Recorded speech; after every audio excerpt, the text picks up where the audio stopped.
Hey everybody, what's going on? Here we are again for the Wednesday show, talking about some more true crime, talking about a Florida man in Yeah, this case. yeah, he's a real piece of work too. Just This guy's a fucking. shitbag. Uh... Yeah, I've seen. I remember this dude. I've seen shit on him, and fucking, he's just. And people were asking about the facial tattoos and stuff. No, it wasn't racially motivated. This dude got those tattoos after he was in prison. yeah, And he was he had a getting bunch life. before he Yeah, went, but like the facial ones yeah, with were the just swastikas an and shit. attention seeking. Yeah, no, he just killed white girls and Hispanic girls. I think he might have killed one black one, didn't he? No, No, just white girls. he killed two women. First of which was white. The second which was she was Hispanic and a little bit Yeah, older, and he assaulted lots. But yeah, the weird thing about this dude, he's not technically by the definition, he's not really a serial killer. He's more what they would call a spree killer, yeah, because the murders happened like pretty much the same day.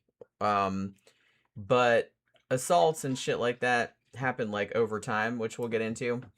There's I didn't see there's a Paramount Plus like mini series about this, like a docu-series. I think it's 3 episodes. I don't have Paramount Plus, so I didn't watch that. And I think it was called Handsome Devil.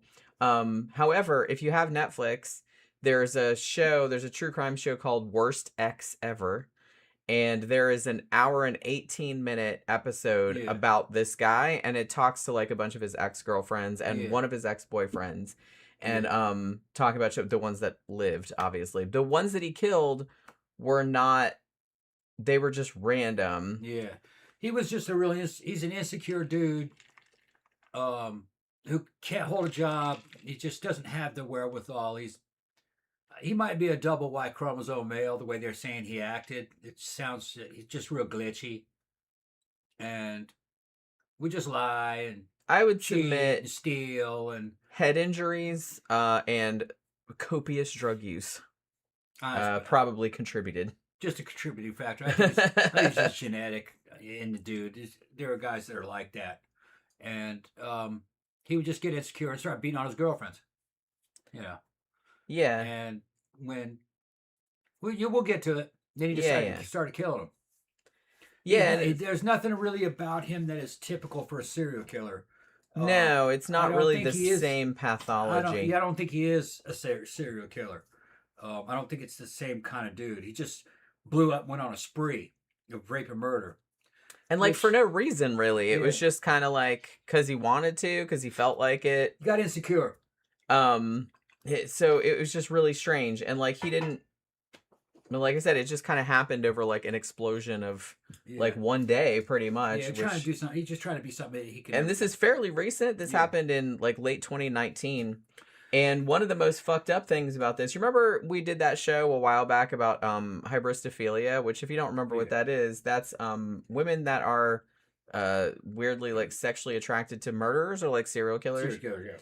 Yeah, You saw it with Ted Bundy and yeah. Ramirez and all those other ones. This guy, oh my goodness, He's a poster did child. he get like a whole bunch of attention from women? Like he Yeah, had thousands and thousands of like letters. There was like a whole, like they started like GoFundMe's and shit like that, like to get this dude out of jail. yeah, There was shirts that said "Save Wade Wilson." It was yeah, fucking ridiculous. yeah. We can save him. And yeah, and I'm just like, you do know he's a horrible murderer, right? And probably like a sociopath.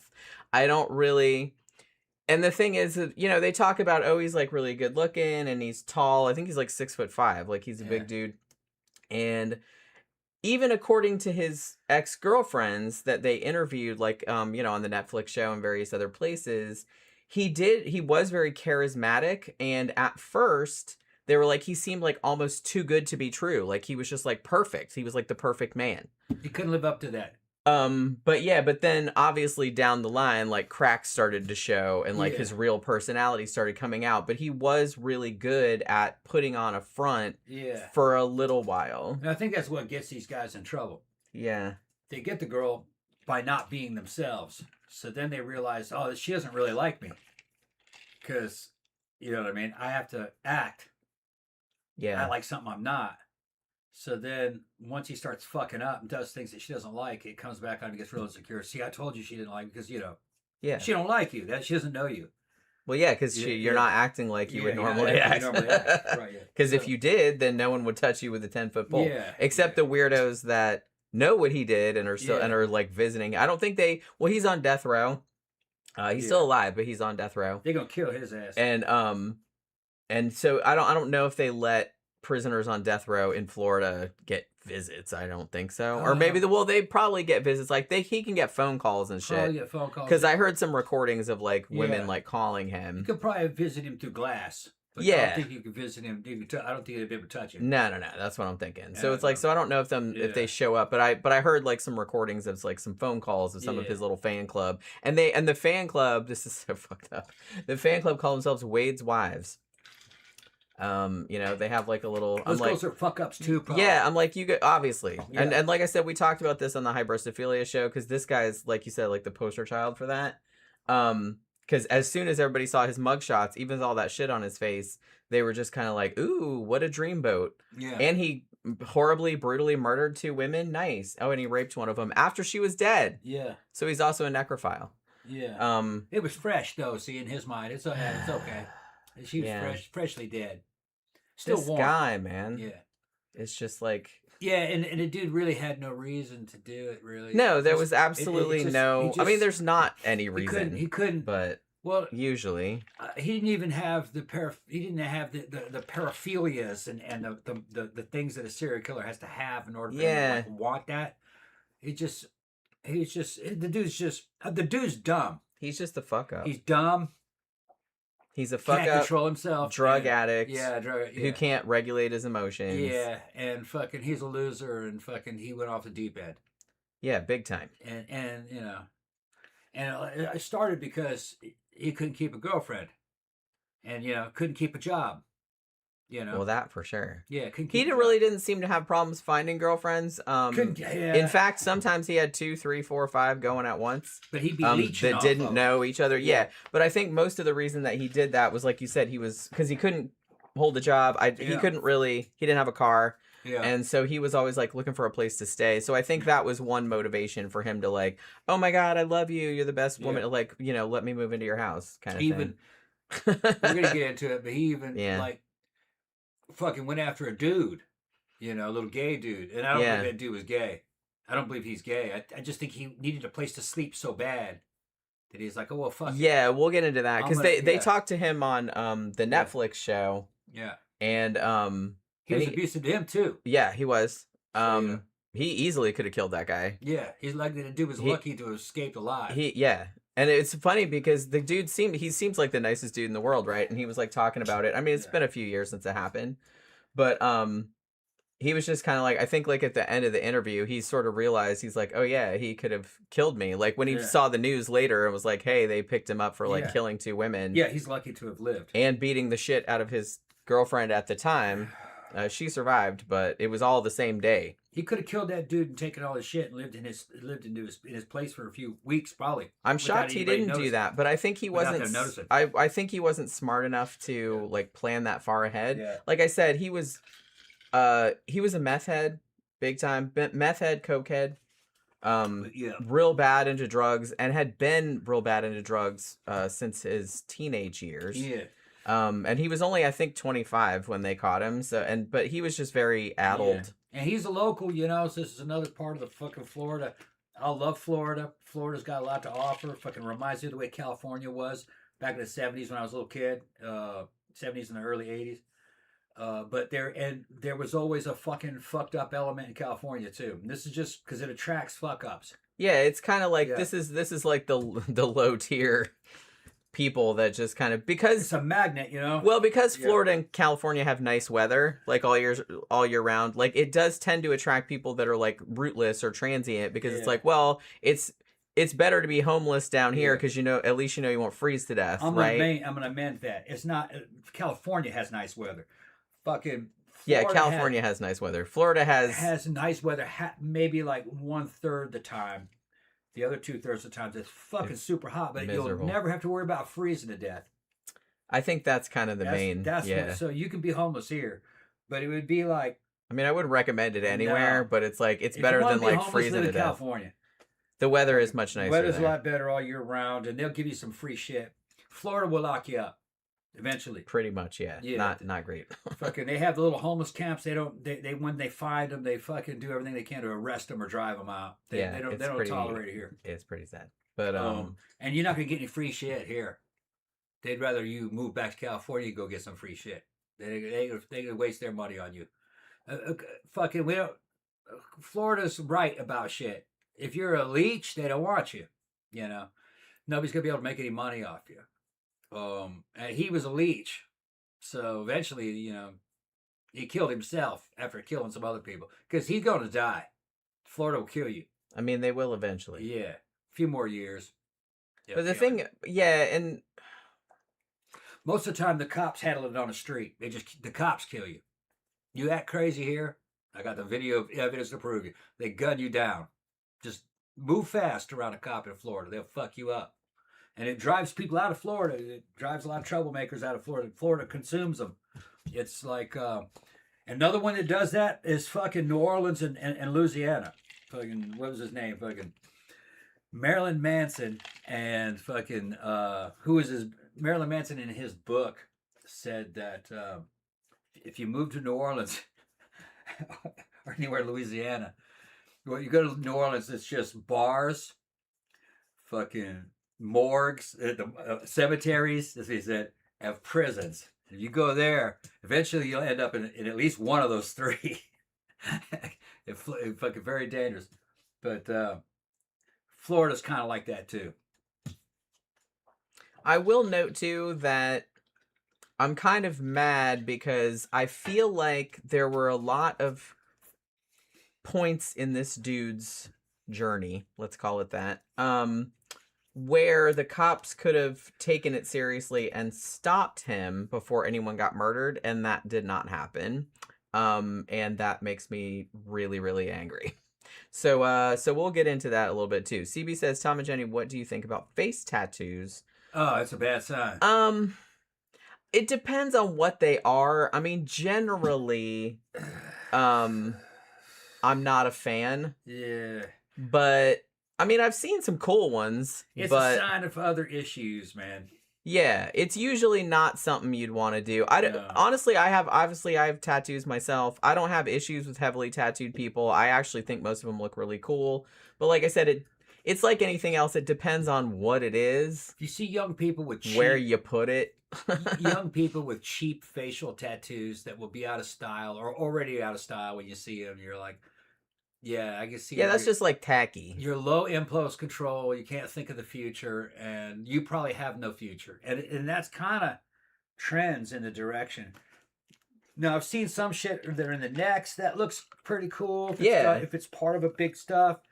You know, on women, stuff that could come out of the hair, maybe a little bit on the eye, but it's just decorative stuff. Yeah, fine. Like if it's done like well, and if it's done like aesthetically, like with thought behind it, part of their style, you know, and it's part of a whole design, then yeah, it looks cool. I think if it's fucking hood tattoos and fucking drug type tattoos, where people just did it with like an old Bic pen or some shit. Yeah, it's just like it looks what the fuck. That looks like really awful. And what's funny is that but that's true wherever you put them.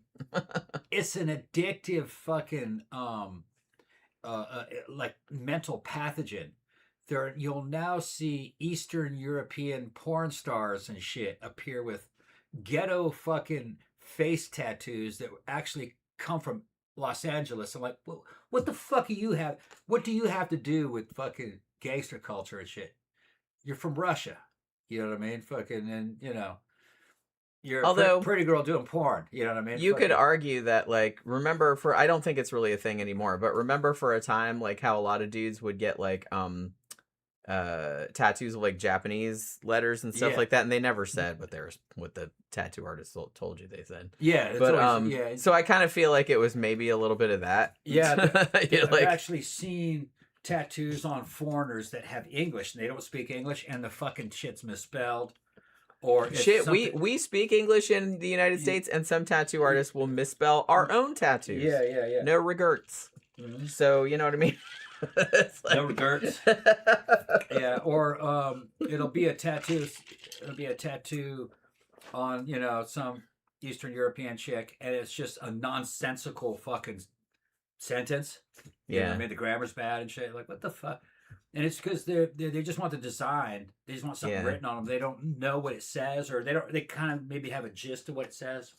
I do love some of the T-shirts. Every now and then that you see that they sell like in parts of Asia. Yeah, it just And it's just crazy. like says like random like the words are in English, but they don't make It any doesn't sense make any together. sense, yeah. And I'm just kind of like, huh. I wonder what they thought they were saying. It's just like Shinglish. Forever my foot. Shit like forever your foot. Yeah, okay. Forever my foot.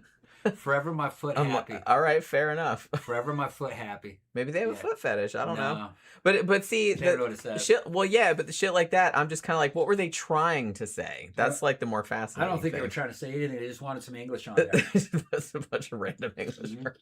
They just went through the F in the They dictionary. just went through a book and went, yeah, that looks cool. We're just gonna take the. I don't know what it says. We're gonna take I that. don't know what it says. Close enough. That's like all that kanji and shit. Well, that's what I just said. It's Yeah, like kanji. because I feel like I said, it's not a thing anymore. But I remember back in the 80s, before tattoos were really that big. But you remember they sold all these T-shirts with like all the Japanese like characters like words on them. I think I even had some. It was like super trendy. I've seen fucking dumbass sluts with Arabic fucking tattooed across their ass. It probably says "death to whores," "death to infidels," you know, some shit like that. She has no idea what it says. Yeah, well. Don't fucking tattoo a language you don't speak on there. Yeah, it's not a great idea. No. Just generally. Yeah. CB says, my friend found out his Japanese tattoo translation was gay bitch in Gay English. bitch, yeah. Maybe that's what they wanted. Yeah, dude, You don't know. fucked him up. I'm going to tattoo gay bitch on this. Because I would be doing that if somebody came in and was like, didn't speak whatever Magnificent language. dick sucker. Yeah. It says that shit on there. Magnificent dick sucker. Okay, so now I think Tom should get a tattoo that says magnificent dick sucker. Fucking no. That would be your kink, huh? Come on, that'd be hilarious. Yeah. But it's got to be written in fucking Japanese, right? Yeah, I mean, magnificent dick sucker. Yeah. Or in like that super like Germanic looking font. Or like a death metal font that like you can barely read. That would be funny too. That would be even funnier. I can't decide what would be funniest. Magnificent dick sucker. You said it, not me. You know what I mean? No. You're the one that said magnificent dick sucker. That'd be a fucked up tattoo to get. It would. Yeah. Magnificent dick sucker, that's what it says. DVD Dragon says probation officers say the only people that have face tattoos are highly dedicated and loyal or incredibly impulsive, nothing in between. Yeah, I can see that. Because like I said, if you're going for a whole aesthetic and it kind of matches everything else you have going on and shit like that, then I think they can look really good. Because you thought it out, obviously. But yeah, it's not just ones where... But like I said, that kind of is true no matter where you put tattoos. Because sometimes you see tattoos where people obviously didn't put any thought into the look of it and just like put random shit like here and there and everywhere, which always looks really crappy. They got a little goth girl who's a artist. She plays guitar and stuff. I forgot her name. I think she's on my Instagram. When you look at her at first, she's just blue. See, she's got a face, but her face isn't blue, but her whole body is blue. A face. And if you look closely, it's a pattern, and it looks good. Yeah, I think it's cool looking. You know who the girl I'm talking about? Yeah. She's just blue. Yeah. I think that's really, it's really cool looking. But like I said, she has a whole look. Yeah. It's like a whole aesthetic. Yeah, and it's kind of like leaves and vines. Yeah, it's like really nice. Yeah. It's like really understated, but it's like, I think it's really cool. Kind of like some elf would have, some kind of elf. Yeah, she wanted to look like a fantasy creature, which like I said, there was thought behind it. But like I think it looks really good. But you know what I mean? I know she's super pretty. Yeah. She's super pretty. I mean, that helps. She's like a model. Yeah. You know, pretty people get away with like a lot of stuff that ugly people wouldn't. Yeah, she like Liv Tyler in her heyday. Yeah. You know what I mean? Yeah. But yeah, this guy, he had a bunch of tattoos before he got caught. Including some, they went like kind of all up his neck and stuff like that, but they didn't look trashy. They looked like pretty decent. At least the ones that I saw, like he looked like he had most, I don't know if they were full sleeves, I can't remember, but it's like, you know, partial sleeves at least. And like I said, they kind of went up his neck, but they were nice. They looked like professionally done. They weren't like trashy or anything. So he had all that before he got caught. But then the shit that you see in the pictures with all the fucking swastikas and the Joker mouth and all that kind of crap, he did that after he got caught, like before trial. Like he just did that to be an attention whore. Because he knew that it would get him talked about, and he was right. It worked. He was trying to scare people. Yeah, Dude, and I'm gonna be on TV. like I said, I'm gonna look scary. So edgy. Yeah. Yeah, he got like a giant swastika like up here on his head, and then he got like a littler one right here, and then like he did the stitching mouth and all that kind of crap. He wasn't even original because what's his name did the same thing. Fucking guy from Spawn Ranch. Who? Yeah. What's his face? Crazy bitch with this fucking sex cult. Charles Manson. He just did the swastika on his forehead. That's what I'm saying. Charles Manson did. That's what I'm saying. He did the swastika, and everybody's like, "Whoa, ooh, yeah, ooh, yeah, edge lord."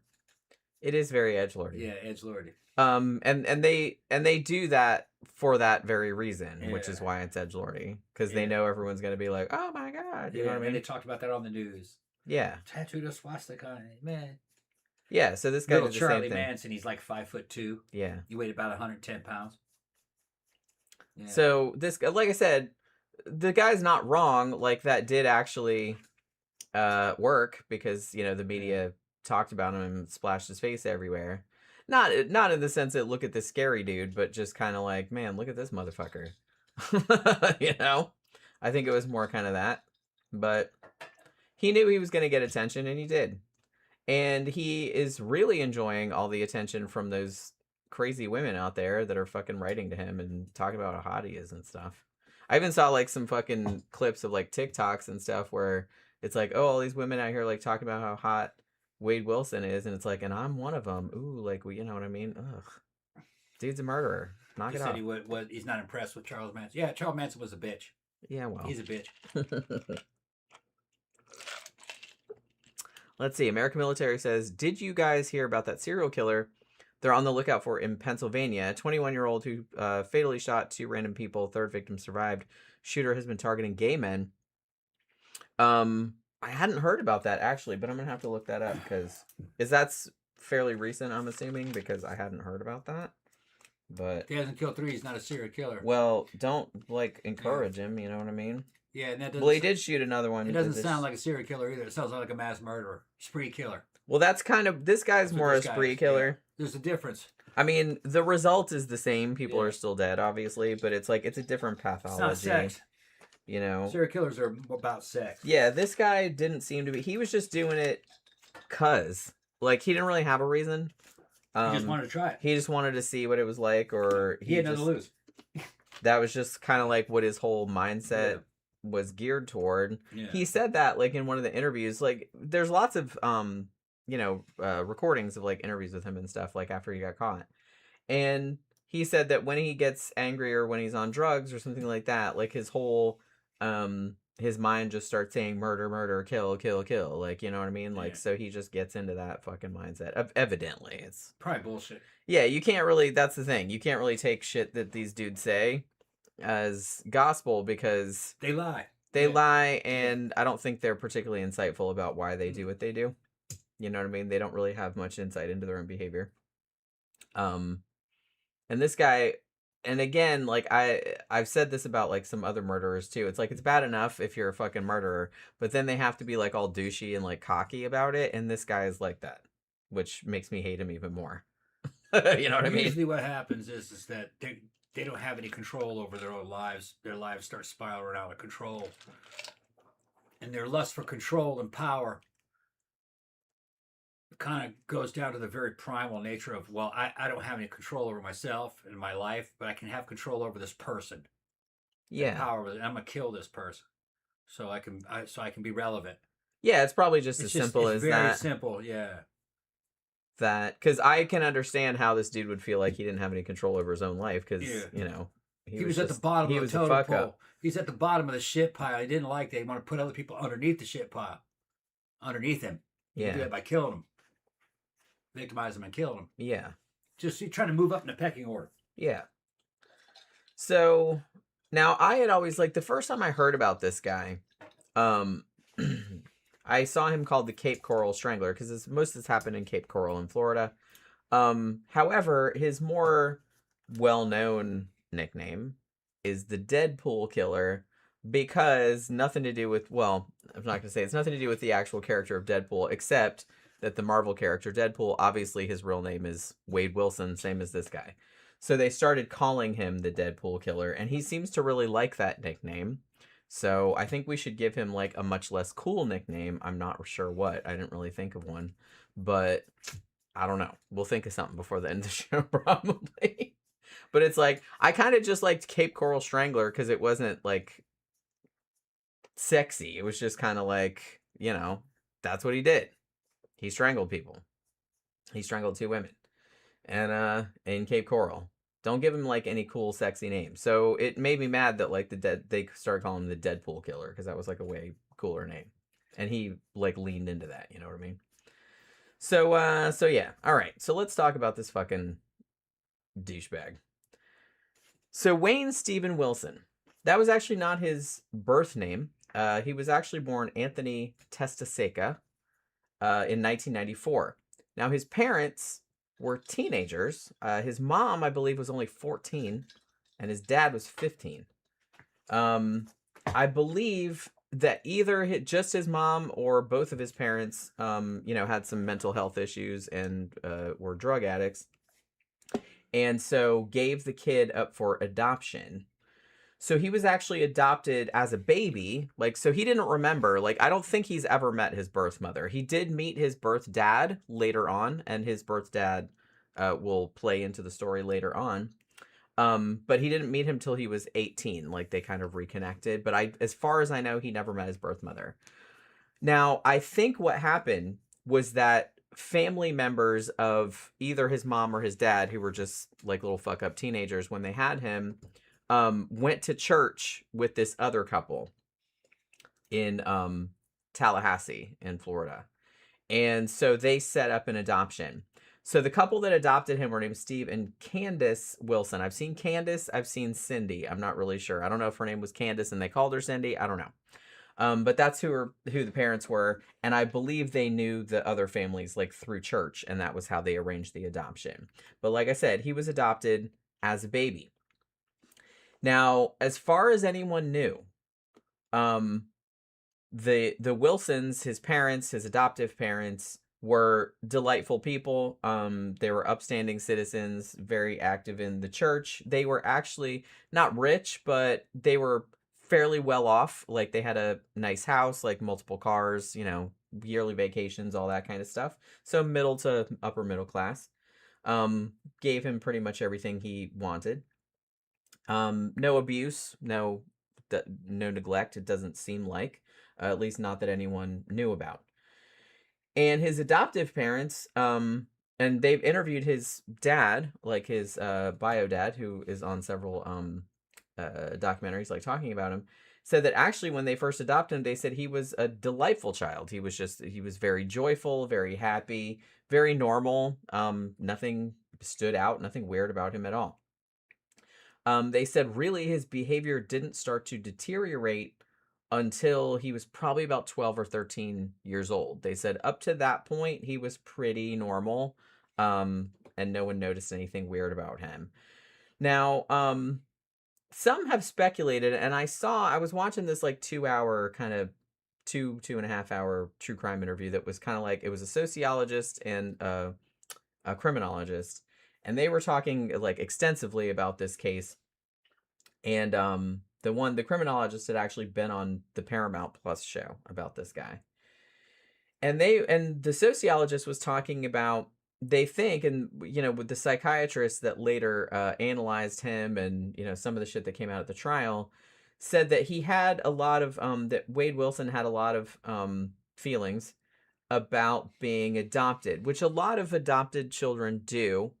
And the sociologist was actually pretty good at pointing this out. They said, adoption, everybody likes to paint, oh, it's this beautiful, positive thing. And she's like, which it is. I'm not saying it's not. But she's like, but it's very well known that a lot of children, you're kind of fucked up by it because you're just kind of like, when they find out they're adopted, because they're like, well, why didn't my parents want me? And it's like, they have identity crises and all these kind of things.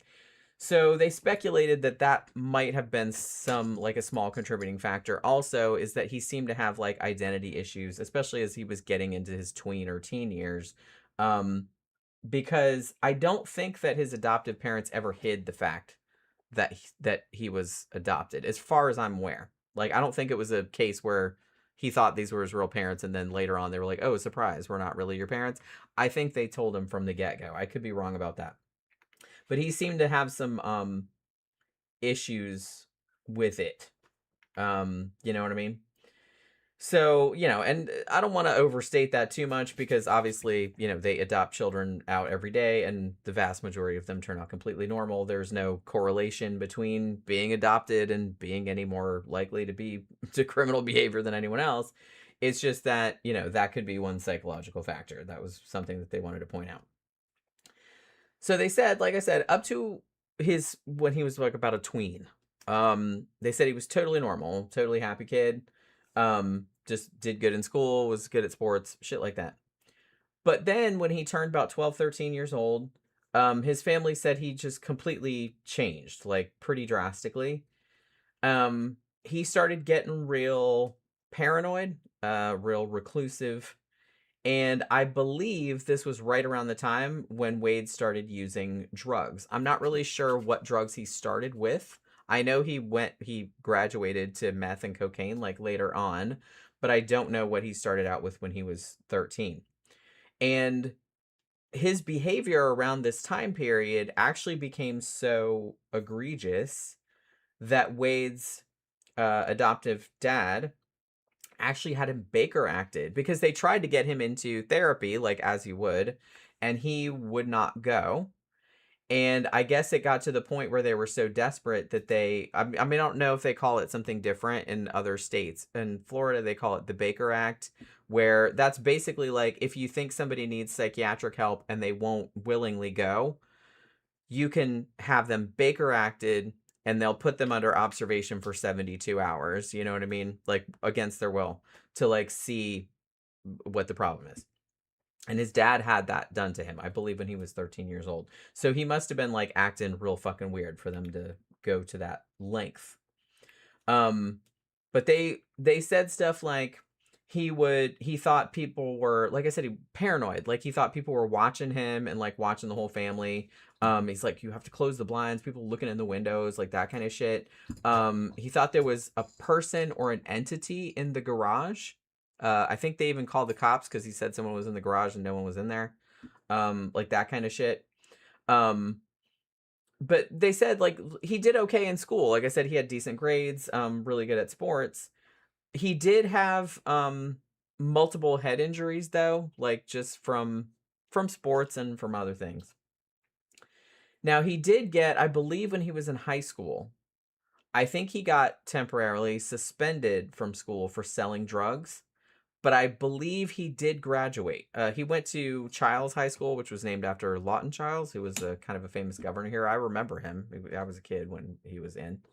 I think he graduated in 2012. So I think he did actually graduate high school because I saw another thing that said that he never actually did. But when I looked it up, I don't know. They said that he did, that he was class of 2012. So I guess he did graduate. But he was suspended for a time for selling drugs. Like I said, he got real into drugs like as a teenager. Now, when he was 18, and I believe again when he was 20, he was in a couple car accidents where he got more head injuries. So, like I said, not helping. We talked about on the last show. Was it the last show that we did? That guy, or the one before that, like that guy also had a bunch of head injuries. That really does not fucking help. He got a concussion from at least one of these. Now he did have CT scans performed multiple times because of all of these sports injuries and car accidents and things like that. The CT scans didn't show anything super bad, but they never did any MRIs though, which maybe would have shown some like finer damage, you know what I mean?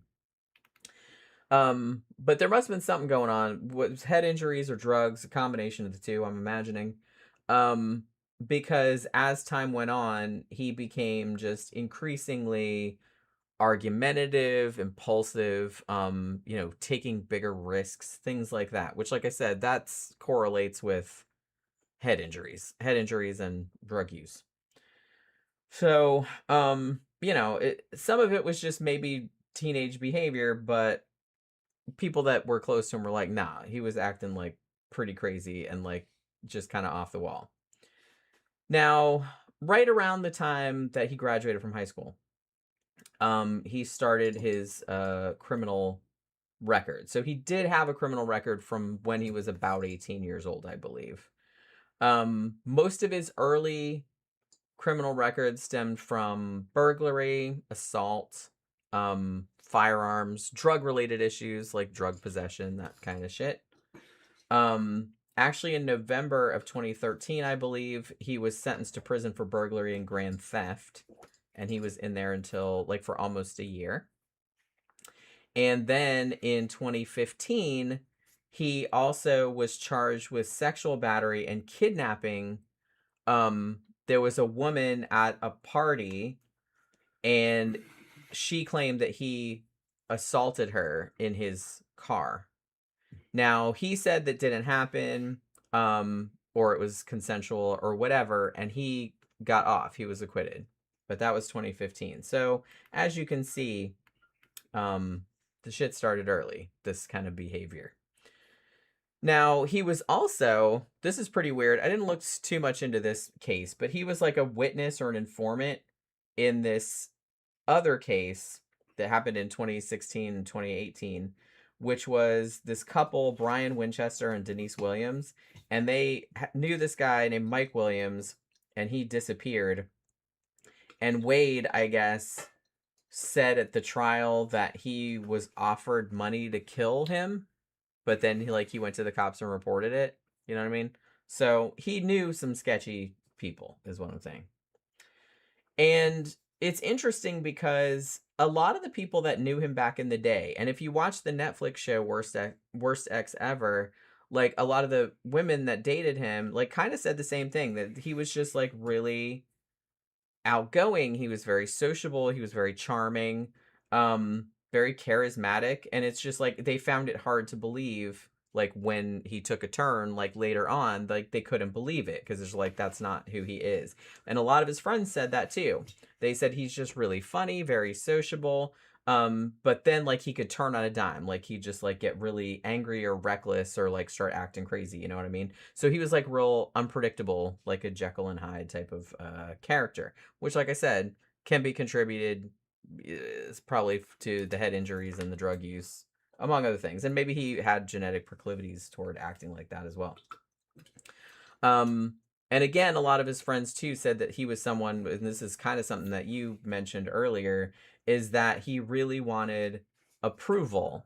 Some of this might have stemmed from him being adopted and feeling like his, birth parents abandoned him or whatever the hell. But he was always kind of like trying to get attention, and was real insecure, but kind of trying to overcompensate by coming across as like real confident or real cocky or whatever. And they said that he could make friends quickly, like he could pick up women like it was nothing, and get them to fall for him very quickly, but he couldn't really sustain anything because he was so volatile. Same kind of situation like with his friends and with his kind of romantic relationships as well. So very emotionally unstable. They had like all of these psychiatrists that kind of looked into what he was like during the trial and stuff, and they said, well, he seemed to have some kind of personality disorder, but they couldn't really agree on which one it was. They just said he's just very emotionally unstable. And because of this, as you said, like he couldn't really hold down a job. Like he would get a job and he would fuck around, or he'd be on drugs or whatever, so he'd get fired. And he couldn't really maintain any long-term relationships or kind of have any long-term goals or anything like that, because he was just like a very much an in the moment kind of motherfucker, you know? And I feel like as he went into his 20s, like the drug use got even worse. Like in his teen years, he started using drugs in his teen years, but I don't think it was as much as later. And I think he got real into meth like when he was in his 20s. And they said he was using it very heavily, and that his personality was just like completely different, like when he was on meth. And I think later too, like he got on coke, like too. So yeah, so I feel like it was kind of this situation where he couldn't hold down a job, he didn't have a car, and so he's just constantly he doesn't have any money, and so he's just kind of like crashing on people's couches, kind of moving around and just kind of relying on friends. And he had a lot of friends that were normal and then some friends that were kind of low life, so he kind of like moved in those kind of circles. Just asking people for money, stealing their shit and pawning it, that kind of crap. You know what I mean? You know the type of people we're talking about. Everybody knows some people like this. You know what I mean? So he was just like a mooch, like you said, just going around like. And I think that too was one of the reasons that he would hook up with all these different women and stuff like that, because Mooching off of them. he is mooching off of them. Yeah. You know what I mean? Like sometimes they just know each other for like a week or two, and it's like, oh hey, can I move in? You know, I don't have a place to stay, or you know, my roommate kicked me out, or some shit like that. Like he come up with some sob story. Yeah, and then once he's in there, he can't fucking contribute any. So now his self-image his self-image starts to plummet. Yeah, and he becomes insecure because he knows he's a fucking mooch. Yeah. So how's he gonna justify his existence? Yeah. He can't. So when she starts giving him some resistance, he beats on her. Yeah. To try to regain control, even though he probably feels bad about that. So these inner conflicts. Yeah, and because he feels bad, that's making him like lash out even worse. Right. Makes him lash out worse because he knows he's a worthless fuck. Yeah, it's like self-hatred. Yeah. I feel like that's true of like a lot of. I'm not excusing it. I'm just saying that I feel like a lot of dudes that do shit like this, I think it's self-hatred at its root. Mm-hmm. But they're like projecting it onto others. Fortunately, it cost the fucking lives of two innocent women. It did, yeah. That's what I mean. And it's just like, that's why, sort your shit out. Yeah. This is what happens when dudes are discouraged from going to therapy. And like learning how to regulate their emotions. When you leave this shit on the government, when you think about it. Well, because this is what happens when you do a bunch of meth too. Yeah. I mean, to be fair, and get your head bashed in. When you leave security in the hands of the government, there's all these little fucking standards that they have to go through for them to do anything. They couldn't lock him up until after he killed these people. But if you lived in a more tribal situation, everybody would know who that dude is. And fucking, you stay with my daughter. Well, he was locked up a few times. Yeah. Just never long enough, clearly. If he was living in a little bitty fucking village, somebody would have killed him before he killed somebody else. That's what would have happened. The guys would have gagged him and said, the dude's a danger, we're going to get rid of him. Or drive him out. But, you know what I mean? In a modern civilization, you don't have that. That's what Robert E. Howard would tell you that. The writer, author of fucking Conan. One of the problems one of the good things about civilization is that there's law and order, but that's a double-edged sword. It also prevents guys from going out and taking care of problems. They used to have preventative problems, preventative maintenance. Like that motherfucker's going to kill somebody, let's get him. But you can't do that now. Well, you can, but if you get caught, you're going to fucking it's going to be a first-degree murder charge on you. I'm just saying, in this case, there were ample opportunities for him to have been locked up longer, but the cops didn't really do anything about it. Which I'll get into. It's like the one instance that made me really mad, because the one that they brought up on the Netflix show. This is what would have happened, though, Jed. If they had locked him up on those little charges, he'd have been out months later, and it just would have happened again. Yeah, it probably would have happened again. In a tribal situation, they go, that motherfucker's bad. He's a witch. They'd have burned him or some shit like that. Yeah. They would have used another excuse, to kill him. To make of it what you will. It's just sad that people have to die for the rights of people who are fucked up. Really, when you think about it. Dude's just fucked up. You could see this coming. And there's a lot of guys like this. There are, yeah. A lot of them. Sadly. And most of them don't kill anybody, but they just make everybody else fucking miserable. Yeah. I mean, I'm actually shocked you don't see this kind of shit more. It seems common because I read about true crime all day. You know what I mean? So it seems like every motherfucker's like this. But I know that's not the case. Most people are just normal. We just hear about these guys because it's rare. Yeah. I try to remind myself of that. Refill your drink. Yeah. I try to remind myself of that because most people are just... You don't notice them because they don't do anything bad. You know what I mean? They're just innocuous. So I like to think of that this is just like a minority, but we just notice it because it's so egregious and because it's so like outside the norm. So by the time like 2019 rolls around, like I said, the dude is just like going from place to place, crashing on people's couches, hawking people's stuff, like borrowing money, shit like that. He can't really hold down a job. I think at one point, like I think he said, or at least he told one of the girls that he was dating, that he was a personal trainer. I don't know if that's true or if he was just saying that to like impress people. He did look like he was in okay shape. Like he did look like he worked out and stuff. But but I don't know if that was true or if that was just like what what he was telling her. So in 2019 he was 25 years old and was just kind of this rootless kind of life, you know what I'm saying? Now, let me just get into this stuff all happened like over a relatively short period of time. But I want to get into some of the stuff that they talked about on the Netflix show because a lot of YouTube videos, because there's a lot of YouTube videos about this dude. They mostly just talk about the murders, which is fair enough, but they don't talk about some of the stuff that the Netflix show covered because the Netflix show was based like worst ex ever. So obviously they're talking about women and one man that had dated him prior to him them finding out that he was a killer, you know what I mean? So actually it kind of gives a lot more insight into maybe what the fuck was going on. I don't know if it does though. But so in February of 19 okay, so he had actually started dating this girl named Kelly.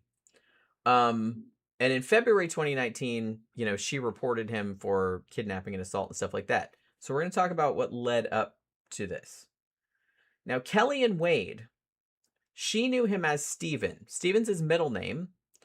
And it turned out that he was on a bunch of dating apps. I can't remember if she said, because I think the other girl that was dating him said that it was on Plenty of Fish, but I don't remember what app she said she was on, but it was a different one.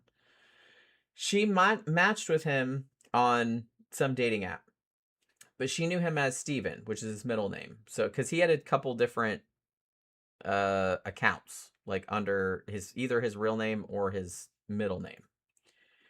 And they matched. She thought initially, he's really tall, he's, good looking.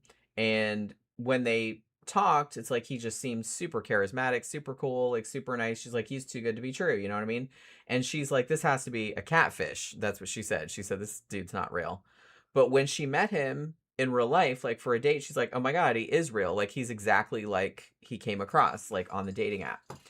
And so she's like, okay, so they started dating like pretty, and she's like, really, we were only dating for a little while before he asked her to be his girlfriend. Like, exclusivity, I guess, is what that would be. So she said, yeah, she just thought it was the fucking coolest thing ever. And not surprisingly, knowing what we know now, she said he gave her a line about oh, my roommate kicked me out, or I have to move out of my apartment or whatever. And like she was like, okay, so she gave him a place to stay. Like she had a house and she lived alone and she had a job and everything like that. So she was doing all right. And he moved in, and for a little while everything seemed fine. Just like he met her parents, they loved him. It's like he was super charismatic, like he just seemed super sweet, super nice, like no red flags at all. At least from her, she didn't see any. First red flag was that she said, I came home from work one day and I couldn't find my laptop. Like I needed my laptop like to edit some photos or whatever, and I couldn't find the fucking thing anywhere. And at first he was just kind of like, well, don't look at me, I haven't seen it, or something like that. But then like as time went on, she discovered that he had actually taken it and pawned it because he needed money. And she was like really fucking mad, as you would be. And she was going to kick him out, but she's like, he had a thing where he was really good at being very, very contrite. She's like, you see this 6'5" tattooed man, and he's crying to you about how sorry he is. And it's like, and he was really good at it. He was really good at like manipulating and like making you feel bad for him. So she was just like, okay, fine, or whatever. Now it turned out that right around this time, he also had another girlfriend that he kind of was on the line or whatever, whose name was Courtney. And neither of them knew about the other one. Like he met Courtney on a different dating app under which he had a profile under his own name, Wade Wilson. Whereas the one where he met Kelly, it was under Steven Wilson. So this Courtney girl, she lived, I think, a little bit farther away. So they mostly just, I don't know if they like met up in person that often or anything like that, but like they texted all the time and hey, I love you, all this other kind of crap. So, but neither of those two girls knew each other. Now, at one stage, Kelly had a friend who was only 18 who needed a place to stay. So she's like, okay, well, you can come crash in my house too. She had like a fairly large house. So it's like, okay, you can come live here too. So that girl came and lived there. And one day when she was at work, Wade and this other girl, whose name I don't know, they had found out that Kelly, she had worked at a zoo and, you know, she was real, and then she was like a dog groomer. She loved animals. And she knew somebody that was selling these Mastiff puppies, like for a lot of money, because they were really rare or whatever. And when he found out about that, Wade and this girl went to this dude's house and stole 3 of the puppies and then brought them back to Kelly's house and was like, and she came home and she's like, why are these puppies in my house? And he's like, oh, we're going to sell these. And she's like, did you get these from so-and-so? Because I just told you about that. And then they took pictures of the puppies, not Kelly, the friend and Wade. They took pictures of the puppies and put them on Craigslist. They're going to sell these dogs. And the guy who owned the dogs recognized the house from the picture because he knew Kelly, remember? Yeah. And so he calls Kelly, he's like, what the fuck? And he called the cops and said, Kelly stole my fucking dogs. Damn. And so Wade says to Kelly, you tell the cops that you stole the puppies or I'm going to kill your dogs. Damn. Like, because she had 2 dogs and 2 cats. I'm going to kill your pets if you don't go to the cops and admit. Not admit, make a false and confession. Make a false confession. Because he's like, because I have a record, I'm on probation, and like you don't. You'll Hold just her dogs hostage. Yeah. And she was like terrified. She's like, Yeah. I was at work, like he was at home with my dogs, and he could have done anything to them. So she's like, so I did it. What a gentleman. She's like, yeah, so I did it. Yeah. And she went to the cops and said, yeah, it was me. So they put her in a prison cell, and she says on the documentary, she's like, look, I'm a good Catholic girl, I'm not a criminal. She's like, I've never been in jail, she's like, and they put her in a cell. She was in there for like 27 hours, and because she turned herself in. What did they charge her with? Well, it's theft. Okay, yeah, you know what I mean. She had to take a theft charge. What if she got that fucking thrown out? I think eventually, they did. Once they realized, eventually they did. Once they got it all sorted out. Yeah. So she's in jail. Like Wade and the friend dropped her off at the jail. Really nice of them. You know, it's like, hey, bye, have fun, like taking my rap. You know what I mean? And they put her in the jail cell. And then when they let her out, like the next day, she went home, and Wade and the friend were gone. Like all their shit was gone. And Wade had stolen Kelly's handgun. And she was real pissed about that. Later on, they found out that him and the friend had gone to Texas. She said also she had a Ring doorbell camera. And she said also him and the friend were like making out in front of the Ring camera. Like, I guess like knowing that she would see it later. So it's like, so not only, like I said, this dude's like a fucking piece of work, right? So all this shit happens. She's like, a couple months later, he calls her up. This December 2018. And he calls and he's, oh my God, I'm so sorry. I fucked up. Blah, blah. I'm like, yeah, you fucked up. And she was like, yeah, you fucked up. And the thing about it was that he was in Texas, and for the charge of stealing the handgun, they didn't want to extradite him just for that. So the cops were basically like, well, if you can get him to come back to Florida, then we'll arrest him. But we're not like extraditing him from Texas. It's too big of a pain in the ass. It's like too expensive or whatever. She's like, okay, I'll see if I can get him to come back to Florida. So she basically lured him into coming back to Florida.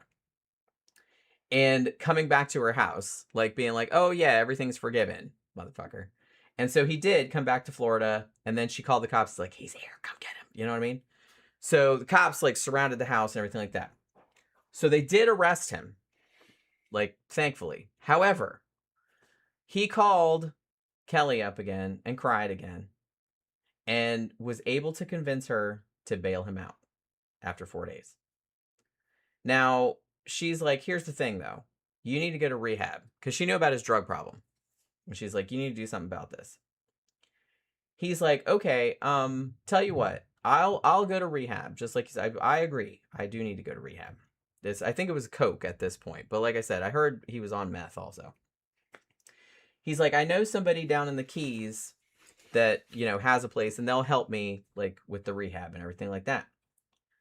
Unbeknownst to Kelly, this other person in the Keys was his other girlfriend, Courtney, who had moved with her sister to the Keys in the interim. So he's like, we're going to go down there, and I have this friend down there who also thinks she's my girlfriend. Yeah. So he's like, we're going to go down there and I'll get into rehab and everything will be fine. So him and Kelly get in the car. He's in Kelly's car. He's driving. And they're going to drive down to the Keys, which is a 3-4 hour drive from where they were. And she's like, so while we're on the way down there, he starts getting super like antsy and like super aggressive. And he was just acting out so much that finally she's just like, stop the car. Like, she's got out. She's like, you know what? Take my car. Go to the Keys. Just get the fuck out of my face. You know what I mean? Kind of thing. Because she was just sick of dealing with his shit, right? Because like I said, she was only doing this like to get her gun back or like to get him help he needed or something like that. Because it's just kind of like she wasn't going to get back with the dude, right?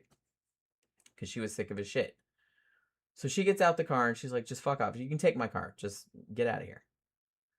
And so then she starts walking down the street and he tries to run her over with her own ass car.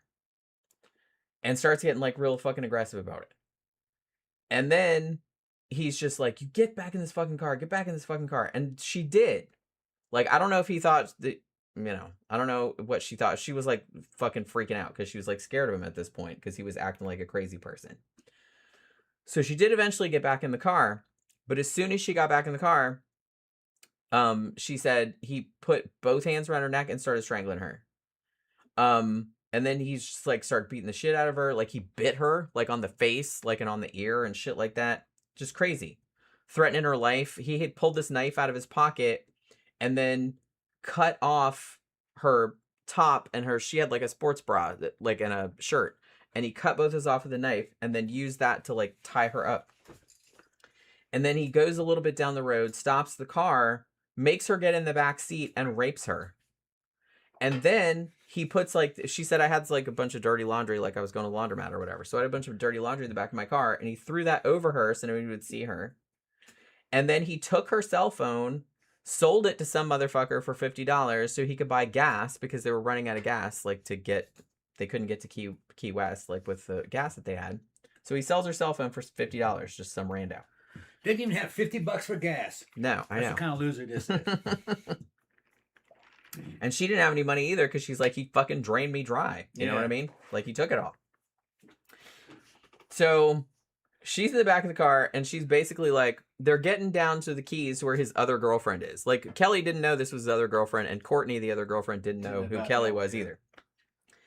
So Kelly's like, he's like, okay, we're going to go down to the Keys and meet up with my friend who's going to, help me get into rehab, which of course was bullshit.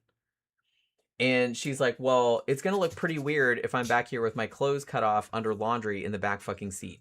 You know what I mean? So it's like, can I at least get in the front? He's like, okay, but don't let her see your face because he had beaten her up.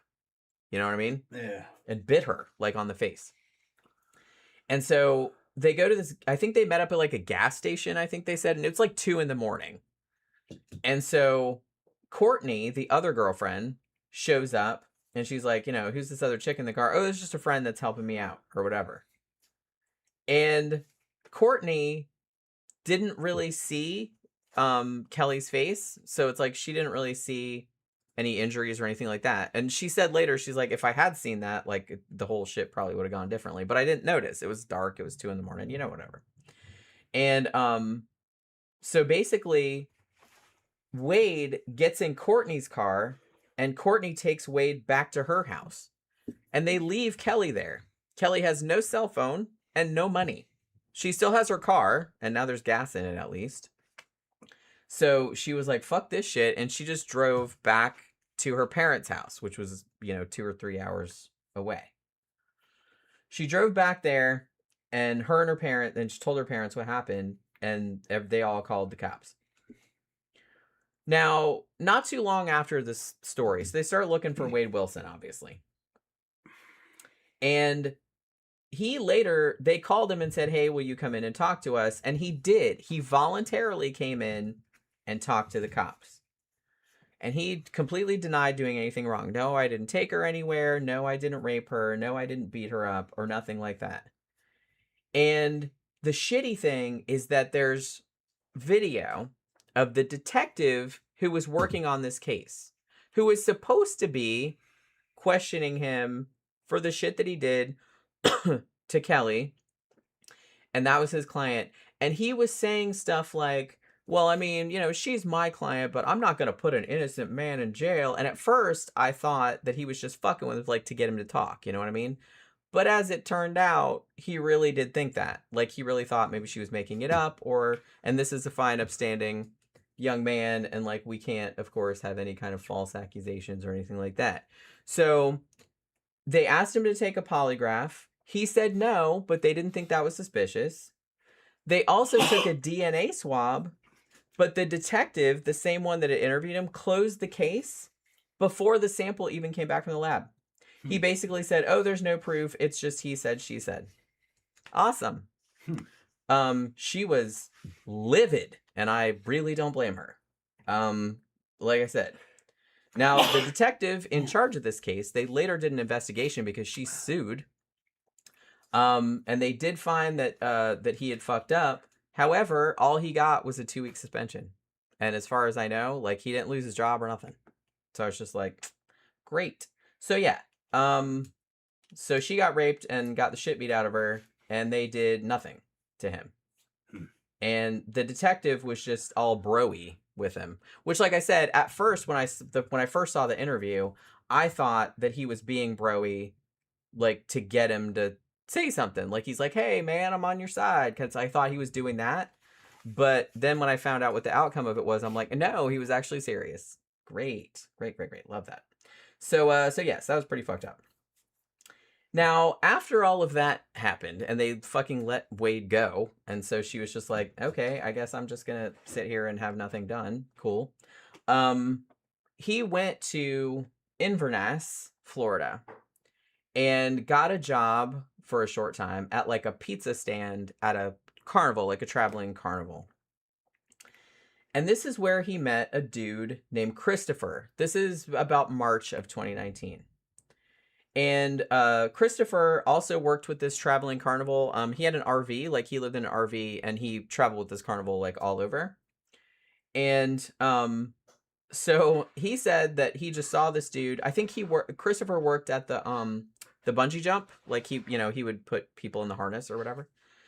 And he said, I saw this dude, this new guy, like, that started working at the pizza place, and he's like, oh, that dude's pretty hot. I'm going to give him my number.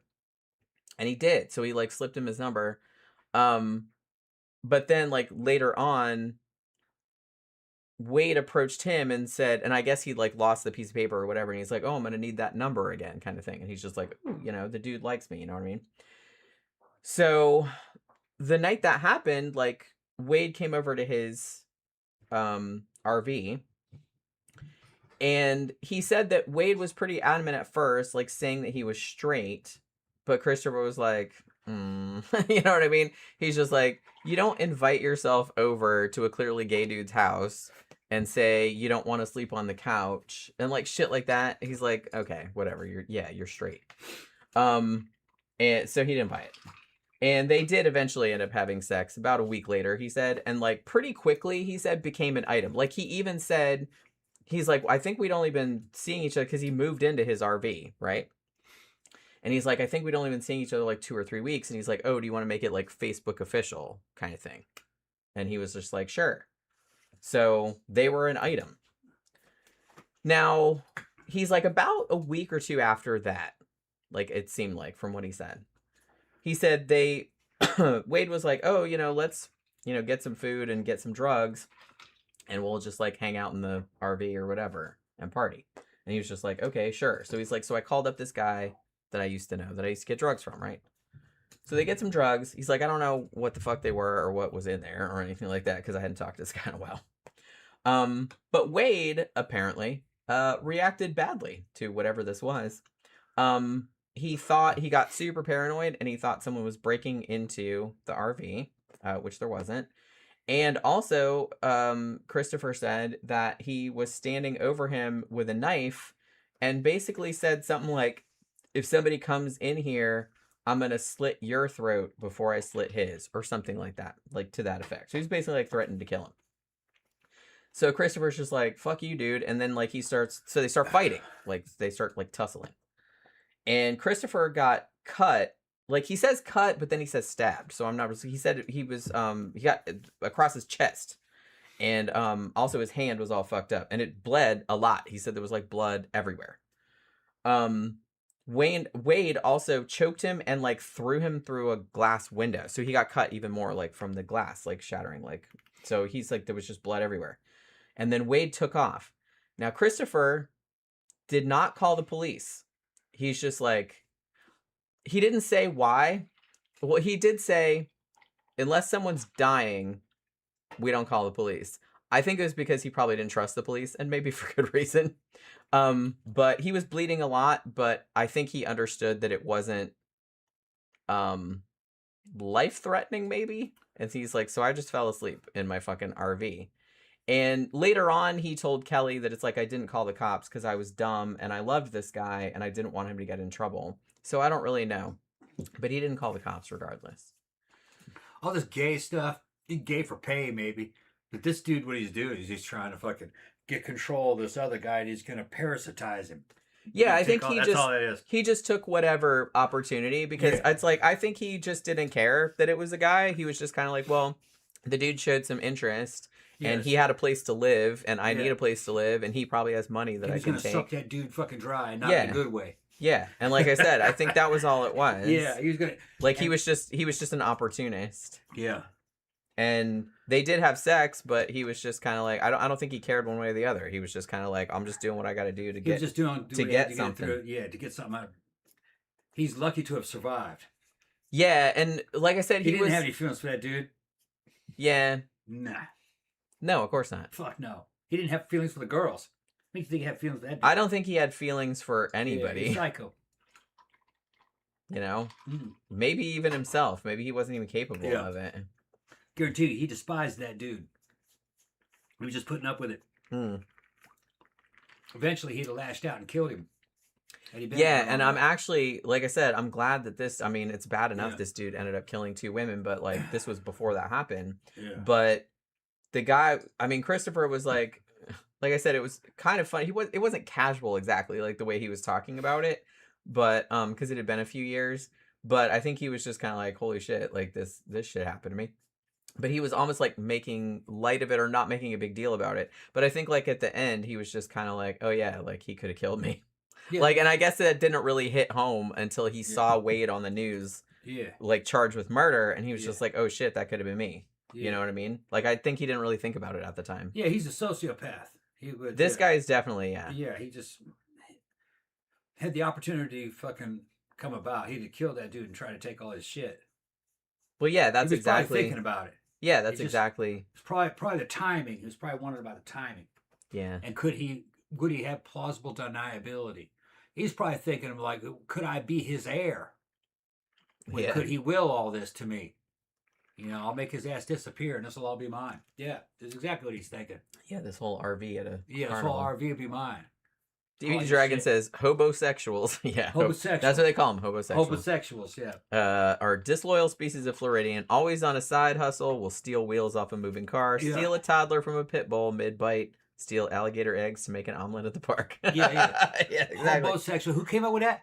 That's a very common term. That? DVD Dragon did. Okay, DVD Dragon, yeah. He didn't make that up. I'm going to give you a star. Okay, He didn't make that up. I've heard that. He contributed.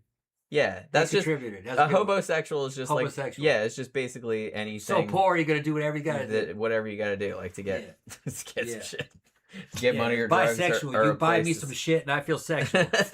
Yeah, there's that too. You know what I mean? B-U-Y, bisexual. Yeah. Erica Lynn says, I have family in Cape Coral, and I remember this case. This guy is scary. Yeah, he is a fucking psychopath.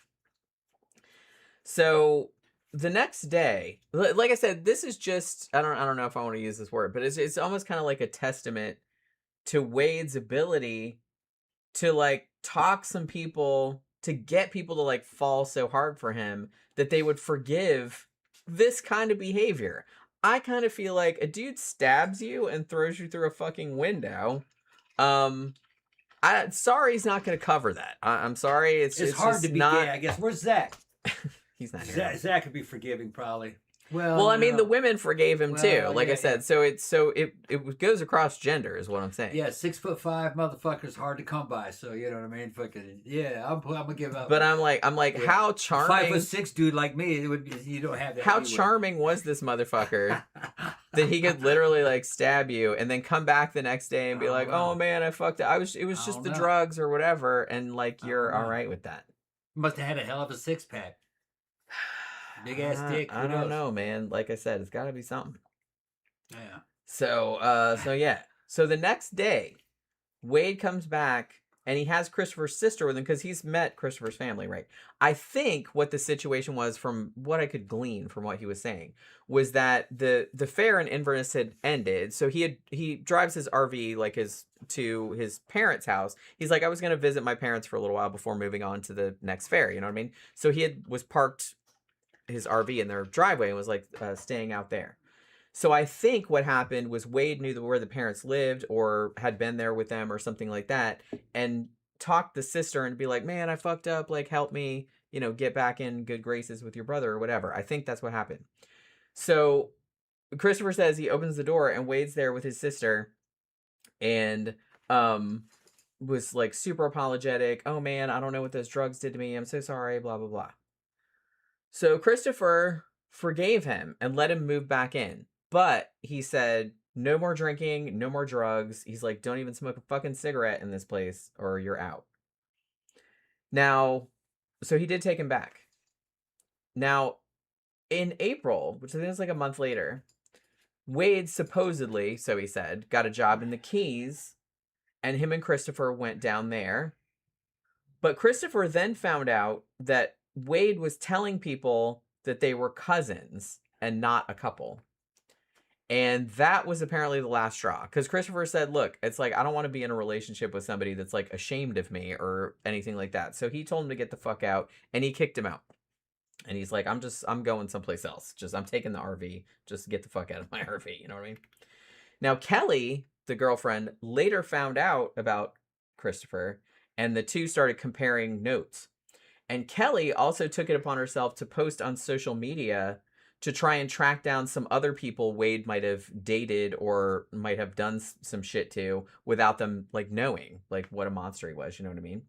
And Kelly said that Wade's biological dad saw her posts and reached out to her and basically warned her, don't ever like contact Wade again because he's dangerous. Like his biological dad said that to her. And there was also his next girlfriend, who was also not super lucky. Her name was Mila. And a friend of hers also contacted Kelly and said, oh, they just got together like a couple months ago and he's already beating the crap out of her. And actually in early July of 2019, he was actually arrested for battery in Lee County, Florida. And that was from an assault on his girlfriend, Mila. However, I don't know how this motherfucker keeps... Good-looking people get away with so much shit, man. You know what I mean? Although, I guess that's not true across the board because I've seen documentaries about dudes that were, like, fucking fugly, right? And they got away with shit. Like women would forgive them and stuff like that. We're too entirely forgiving, ladies. You know what I mean? So she had him put in jail for battery because he beat the crap out of her. But then she felt bad and she got him out, like after a couple, like she bonded him out or whatever, like after a couple months. So he was in jail for a little while, but then she went and picked him up and got him out. So his girlfriend at this time, like I said, her name was Mila Montanez.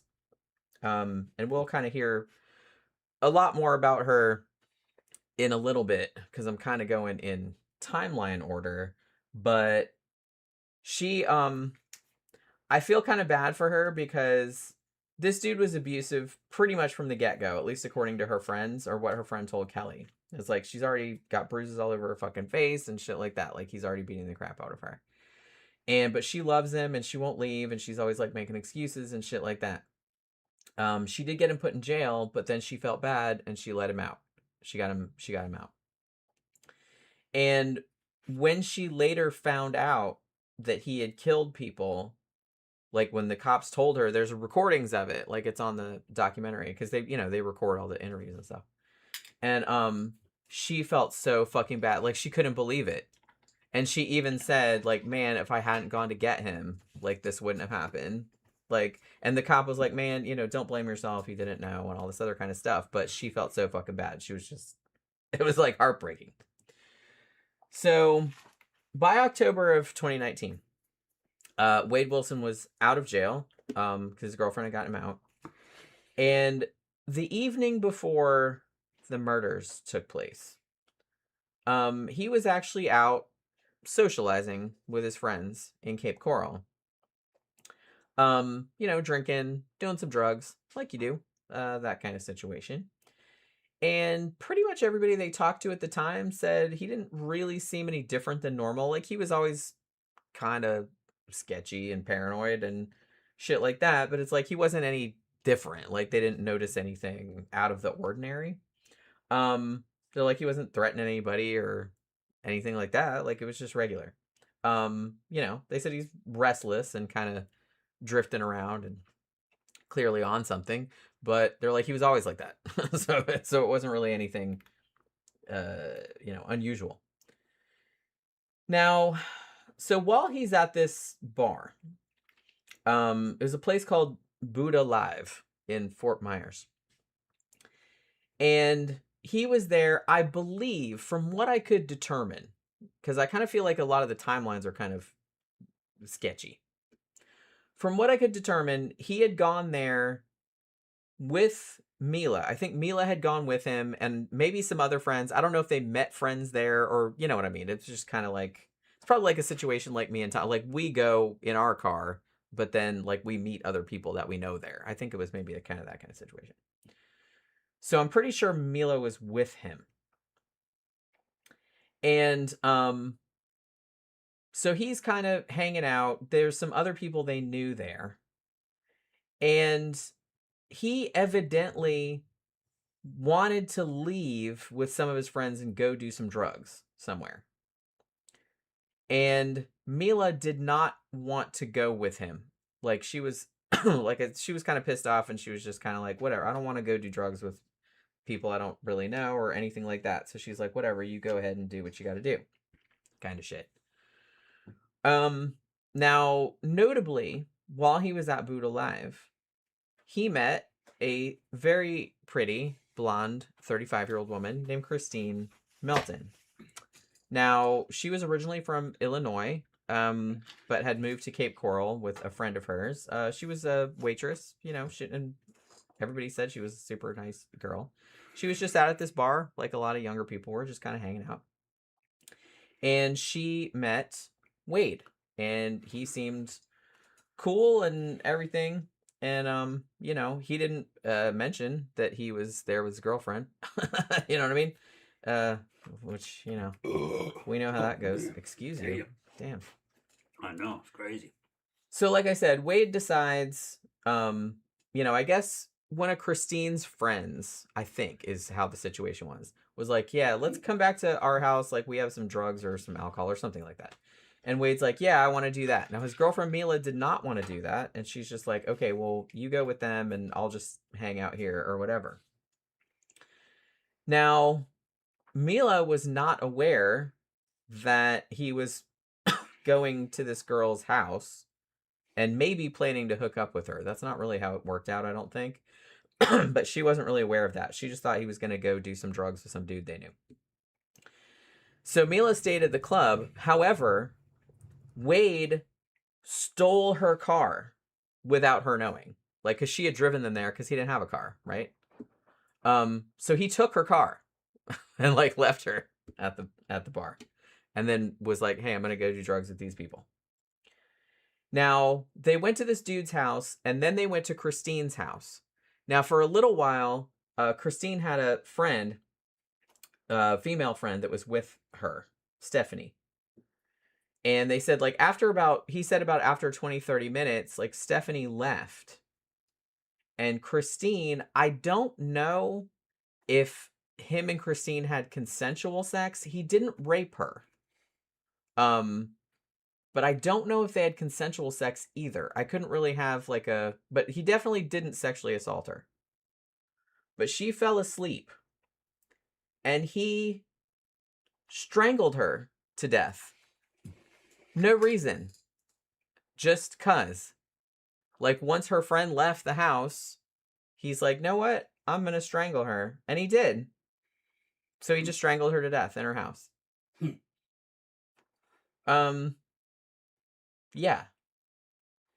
And so he wrapped her body up in carpets and, like, the comforter or whatever, and then just left her there.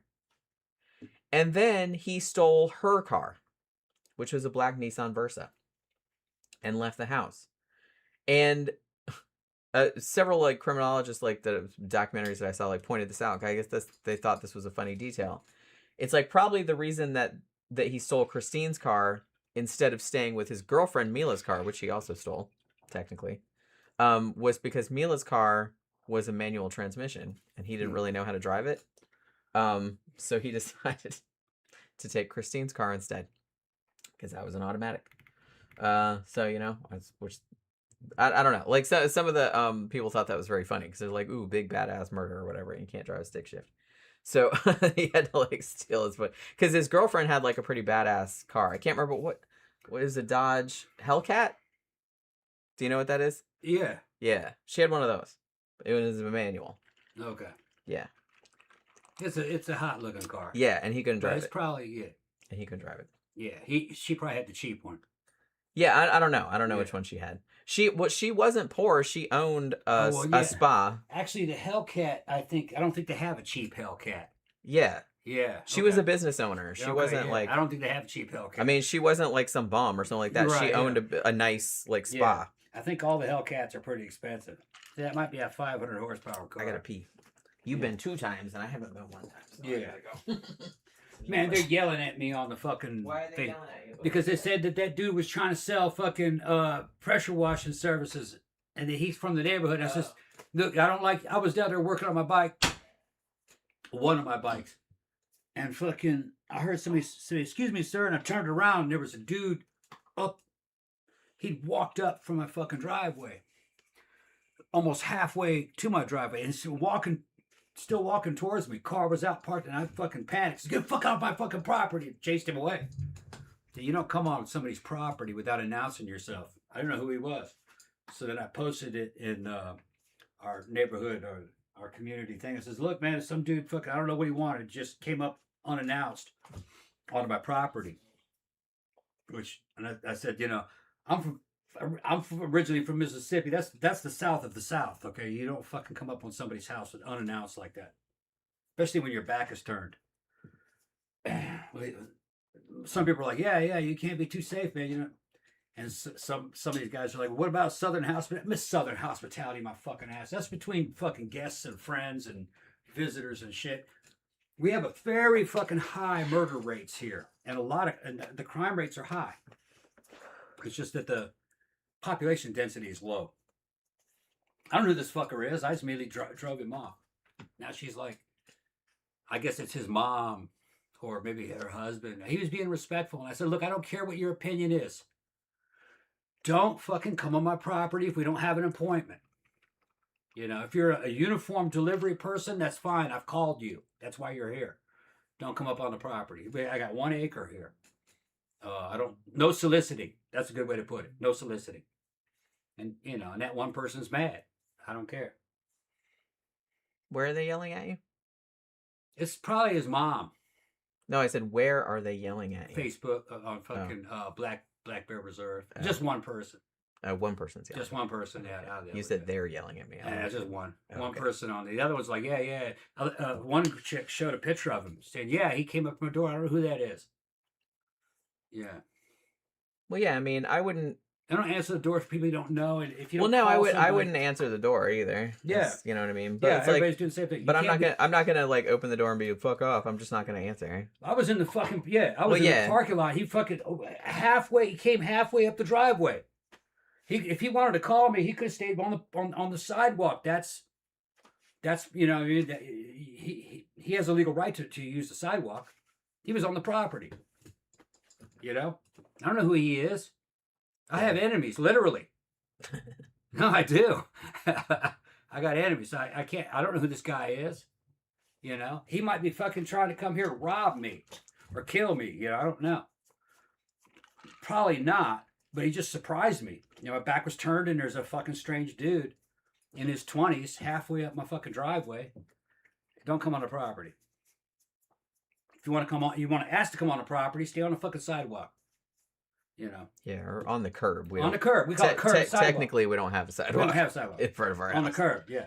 But his car was parked on a fucking out in the middle of the street, door open, and he was coming up my fucking driveway, walking towards me. Halfway up. He was fucking 20 feet from me. That's within striking distance. I don't know you. Now my back was turned to him. So he surprised me. DBG Dragon says, some women have so much heart for low-value abusive males. You see, the love of a double Y chromosome male is different from that of a square. It makes me really, really sad, because I kind of feel like a lot of these women have been abused and mistreated so much in their life that they think that that's cool or that's how shit's supposed to go. And they will just excuse pretty much anything. I'm not sure that's what it is. I mean, some of it is, yeah. I think it's more like these squares. He knows what I'm talking about. These squares who go to the fucking strip club and see some fucking cute chick. She's fucking stripping. She looks hot, right? She's nice to him, but she's fucked up, and he thinks he can fix her.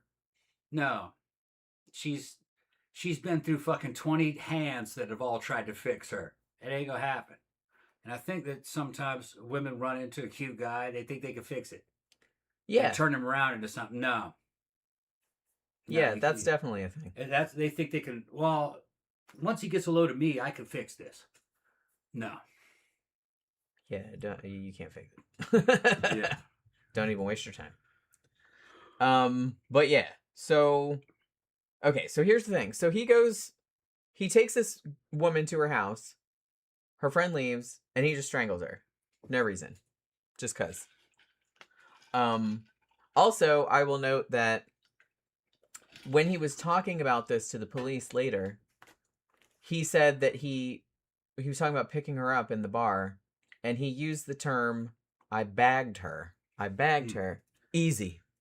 He was like that, like real cocky. Which made me want to fucking punch him right in the dick. But yeah, he was just real fucking arrogant. Yeah, I bagged her. It was easy. You know? And it was like that. And then he took her home and killed her for no reason. Mm-hmm. So yeah. So he kills this woman and then leaves. Now, before that's really discovered, or before it's like linked to him, he goes, like, the next morning, his girlfriend Mila is justifiably pissed because he took her car and he left her at the nightclub. You know what I mean? She's like, what the fuck, motherfucker? It's like, why did you stole my car? You know what I mean? And he's like, okay, well, I'll drive it back to the spa that she owned, which is called Mila Spa. And, you know, and I'll leave it there for you. And she's like, yeah, you better fucking bring this. I mean, she was mad, like I said, and I don't blame her. She later said that, he was a real, I don't know if she used the words Jekyll and Hyde, but she said, like, he was real, like, two people, like, very two-sided. Like, he could be super, super charming and nice, and then he was just, like, a monster. Like I said, he'd been beating her up, like, pretty much the whole entire time. So he shows up at her workplace, because she's like, you better bring my fucking car back. Like, you left me. And he pulls up in Kristine's stolen car to the spa where Mila worked. And he tries to pull his girlfriend, Mila, into the stolen car. He tackles her, punches her, slaps her, chokes her, bites her. He's just like beating the shit out of her. Now, the car, which he had left in gear, like bumped into another car. And apparently, like, she had a lot of facial injuries, so there was just like blood flying everywhere and shit like that. And she eventually like got away from him and called the cops. And I think like another owner, like, cause her spa was like in a big like complex. It was like a bunch of other businesses and stuff. And another guy, that was like a recording of a 911 call, and he's like, hey, there's this like kind of unhinged dude like hanging around in this parking lot, and I think he was beating the crap out of this woman, and he's acting real fucking sketchy, and I don't even want to be in my business because he looks like fucking dangerous. And so it's like, come get him or whatever. So the cops show up, and by the time they get there, Wade is in the car in the parking lot of a Joe's Crab Shack, like across the street. Or I don't know if it was across the street or if it was in like another part of the complex to where the spa where his girlfriend worked was. But he was in there in the car. There's body cam footage of it. You can see it on several documentaries. He was very uncooperative. They're basically like, we're not arresting you. We're detaining you because of the battery, because his, girlfriend Mila had called the police and said, hey, and like another girl had called too. And it's like, look, he's beating the shit out of her. And, so they were like, well, we need you to get out of the car. We're detaining you. We're not arresting you. And he's basically like, oh, I'm just waiting for my girlfriend. Like, nothing happened. And he's just like denying it. And he basically just like sits there. He has no shirt on in this car. And then he just like peels off. And the cops are just like, don't you go to, there he goes. You know what I mean? He just fucking pulled out. He wasn't even really speeding. He just kind of like pulled out and took off. Now, note at this point that the cops were unaware that he had already murdered Kristine Melton. Like, I think they had already, I'm not really sure like exactly what time. I'm not sure if they'd found the body in her apartment, because I think some people have been calling and be like, hey, she didn't show up at work, or they didn't know where she was. So I don't know if they found her body before or after this incident, because this was morning, I'm pretty sure. But they didn't know that he had anything to do with it. They just thought he was some nut that was beating up his girlfriend, like in the parking lot. You know what I mean? So he takes off. And because all they could get him on was a battery charge, like according to what they knew, that's just a misdemeanor. So they're like, in Florida and probably most other states too, and probably for good reason, even though in hindsight this wasn't great. But they were like, well, we're not going to chase him because, it would endanger the public. He'd be getting into a high-speed chase with this motherfucker over a simple battery charge. Like I said, had they known he'd been a murderer, maybe they would have been a little more, they would have been more head up about going after him. But because they didn't know that, they're just like, well, we're not going to chase him and endanger the public over a misdemeanor. So they didn't chase him. So he just took off, which was unfortunate, because he would end up killing someone else. So what ends up happening is that now Mila actually did drop some of the charges against him later, but after the murder trial, she testified at that, and that was like kind of a big thing that helped get the fucking death sentence that he got. So he drives around for a little while, and then he sees this woman who is 43 years old. Her name is Diane Ruiz, and he just sees her randomly walking down the side of the street. She's just walking to work. She's a bartender. And, like I said, it was morning. It wasn't like middle of the night or nothing. It was just daytime. And she was walking to her job like she did like pretty much every day.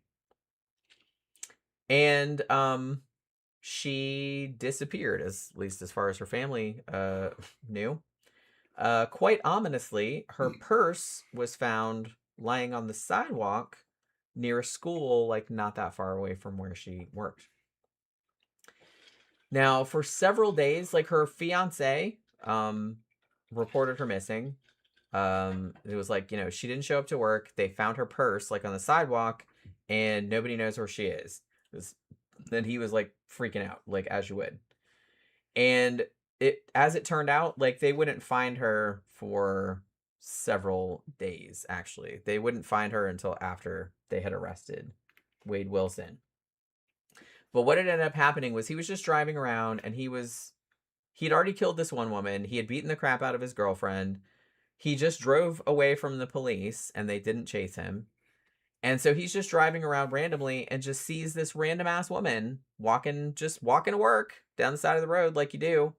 And he just decides, hey, I'm going to kill this woman because why not? You know what I mean? So he pulls over and he turns on the charm and he's like, hey, do you know where the high school is or something like that?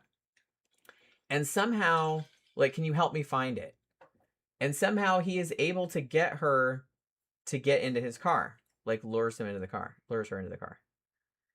And she's only in the car for a couple minutes being like, but then she starts being like, oh shit, like this is not a good situation. And she starts trying to get out because she's like, this is a bad dude. And he starts beating the shit out of her and strangling her. And so he strangles her into unconsciousness and he's, drives a little bit farther down the road, but then realizes she's still alive. So he goes to this kind of random, like a field or something like that, pushes her out of the car, and then runs her over with the car 10 to 20 times. Just over and back. Just ran over her. Yeah. This was the Hispanic girl, wasn't it? Yeah. Yeah. And he said later, he's like, yeah, I just kept running her over until she stopped moving. She looked like spaghetti. That's what he said, quote unquote, like spaghetti. Did she really look like spaghetti or is he exaggerating? I don't think so. Like the cop that found her, he said that you could still see tire tracks and stuff like that. He didn't mention that she was all mangled or anything like that. And I will note that he sexually assaulted her post-mortem. After running her over. Yes. As far as I could determine. That's what the cop said. Yeah. And he never admitted that as far as I know. But the DNA did prove that. Because the detective that was on the documentary, he said, yeah, he raped her after she was dead, after running her over. So I don't know. Like, I know that's a fucked up thing to think about. But it's like, I'm not really sure how mangled she was. Running over somebody in a car, depending on how you're hitting them. The human body's pretty robust. You'd break up bones. It is. But as long as the heart wasn't pumping, there wouldn't be a lot of swelling. Yeah. I think he's exaggerating on what she looked like. I think so too. I think he just wanted to sound more badass. Yeah, and she wasn't on tarmac. She was on dirt, right? Yeah, I think. Yeah, it was like a field. So it'd be easier on the other side for the pressure to flex the ground. Because it'd be squishy. Yeah. Because it would squish her down to the ground. Horrible. God damn it! I can't. She must have still looked attractive enough for where he could have sex with her. So, and much like a lot of these fucking killers that do necro stuff, yeah, they won't admit it. I don't think he ever admitted it. He said on the recording I heard, he did admit, I pushed her out of the car and I ran her over like 10 to 20 times until she stopped moving. She looked like spaghetti. And then I left, he said. He didn't say anything about raping the dead body, but the cop said later, yeah, we found DNA inside her. He raped her after. I think they can determine like whether it was post-mortem. I don't think they can. I think they can because I've seen that like on a lot of true crime cases. They can determine. He ran her over a couple times to incapacitate her, went out and raped her, and then finished her, ran her over some more. I don't know, but like I said, I think they can determine that because I've seen several true crime cases where they said, yeah, the dude did it, but he did it like after she was dead. These dudes lie. They lie a lot. Well, I don't know. I'm just going by what it says. You know what I mean? Yeah. You don't have to be contrarian about it. I'm not. I'm talking about these killers. They lie. Well, I know that about what they do. He did not admit raping her. Well, but they know that he did. But they know that he did. Yeah. And they're pretty sure that he did it after she was dead. But like I said, we've talked about that on a lot of cases where killers did necro shit, and it's like they won't admit that. It's like they won't admit pedo shit, and they won't admit necro shit. Well, but they know that they did it. She might have been dead when he did it, but he might have only run her over a couple of times, and then afterwards ran her over some more. Yeah, I don't know. You know what I mean? Maybe. Erica Lynn says, I can't imagine him having sex with her after she was dead and she looked like spaghetti, even though they said she didn't look like spaghetti. I don't Like know I what said, he's I talking don't. about. Yeah, I don't know. I was wondering that too. I know it's a fucked up thing to think, No. but I was like, well, one, I think he probably exaggerated. Like, ooh man, I fucked her up like real good. Like, because he's kind of a braggart like that, and I think like he thought that maybe it made him sound like more badass. I think he's talking about the Because the cop didn't say, the cop that found her body, yeah. just said, he didn't say she looked like spaghetti or oh my god she was all mangled or anything like that. He just said, well, you could see that you could see tire tracks, like you Yeah. could see that she'd been run over multiple times. Well, maybe That's what he said. I wonder if he means there's low spots in So her so where she yeah, was so I really don't flat. know if he was just trying to be sensitive or he was trying to be diplomatic and didn't Yeah. want to say like how mangled she was, or but all he said was you could tell that she'd been run over multiple times. Yeah. That's what he said. Well, you know, for And that was the cop that first found the body. I've had fucking tires fucking go over my feet. Yeah, me too. On dirt. Me too. It didn't hurt that bad. No, it didn't. And it does leave a dirt print over the top of your shoe. Ground pressure isn't very high on a car, especially when it's on dirt. We're you know, coming up in the country. Sometimes that shit happens. I remember getting my feet run over. Just you know, and it wasn't that bad. You're like, whoa! You expect it to hurt more than it actually did. I think what would do most of the damage on dirt is the bottom of the chassis of the car rolling you. You know what I mean? Because it would hit you and you would try to roll, but you couldn't roll too much. It would crush your rib cage because there's not much clearance under the car. So the bottom of the car would do all the damage to you, not so much the tires. And the hood hitting you, the grill, not the hood, but you know, what do you call it? The bumper. And it would suck you under and you would probably roll as the car went over you. That'd fuck you up pretty bad. Now, there was one case where that one guy, remember the black dude that would ram people in the back in the back of the car in country roads at night, and people would come out like it was an accident, and then he'd fucking rape them and then run them over. He told his girlfriend, and the girlfriend finally. Yeah, I kind of remember that one. They linked his car to her body because of the bottom of the engine oil pan had put a print. Yeah. On her. That they matched it right up with a Toyota. Yeah, because that's because it was rolling her underneath the chassis. That's like a whole ass criminology, like, or forensic specialty. Yeah. Is matching tire tracks and like car shit. Car patterns. Yeah.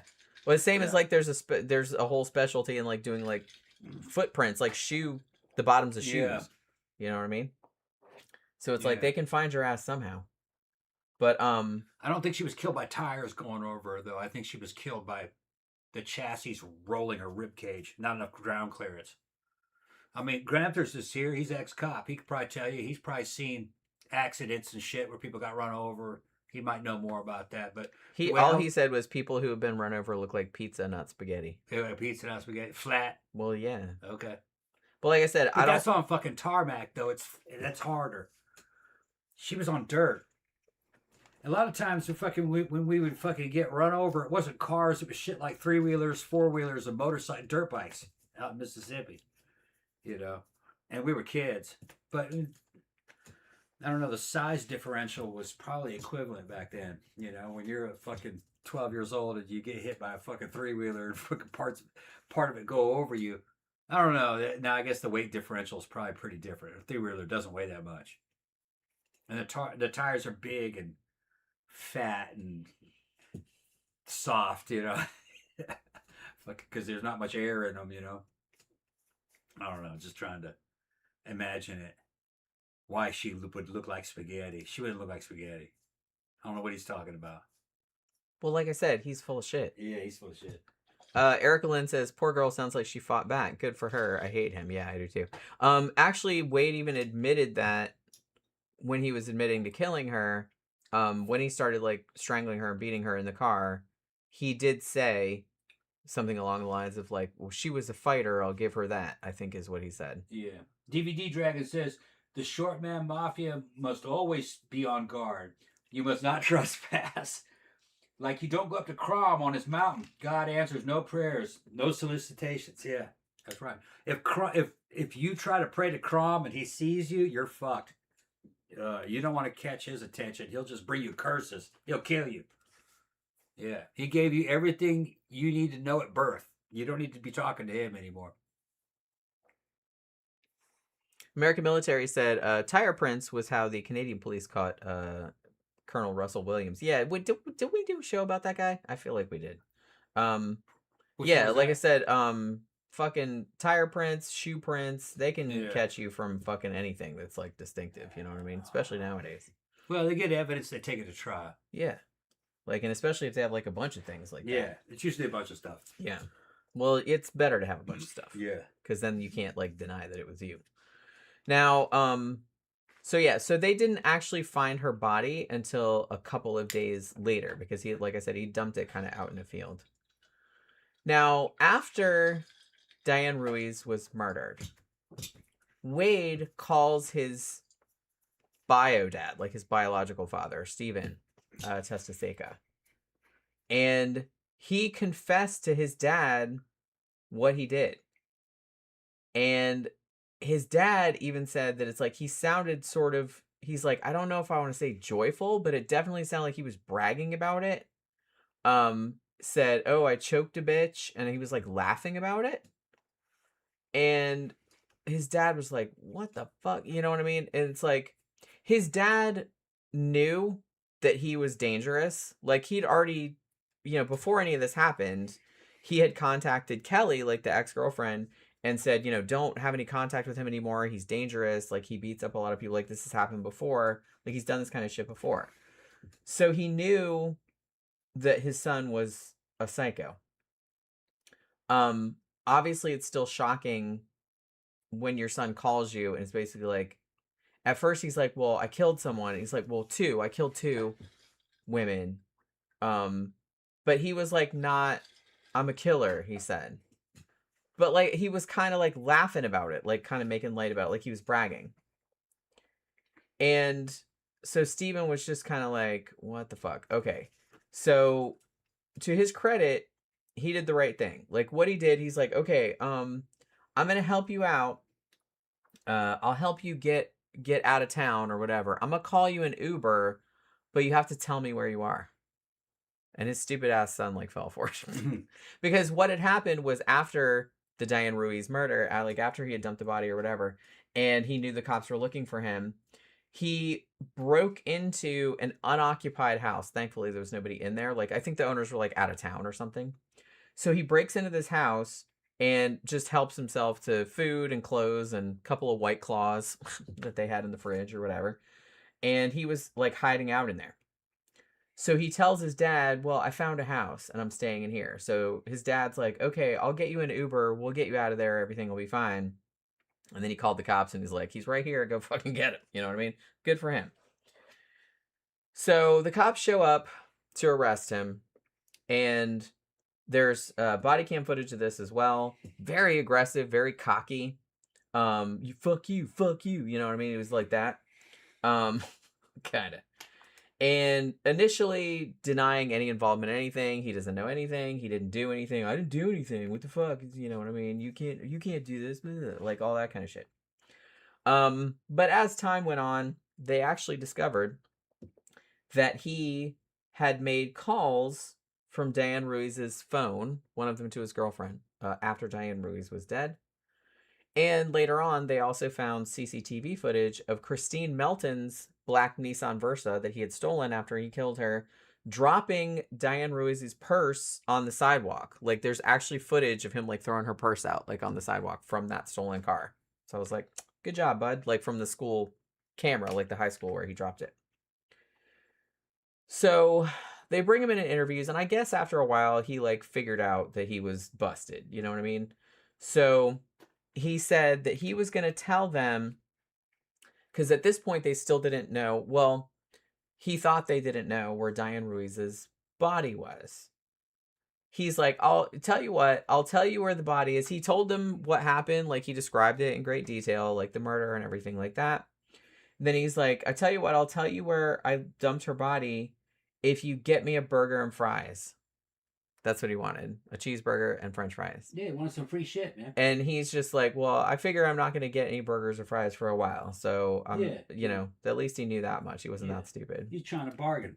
However, what Wade did not know was that the cops had already located the body on their own. Lost his fucking free They actually, well, they had been searching like around the area, and one of the cops was like on his lunch break, and he saw a bunch of vultures.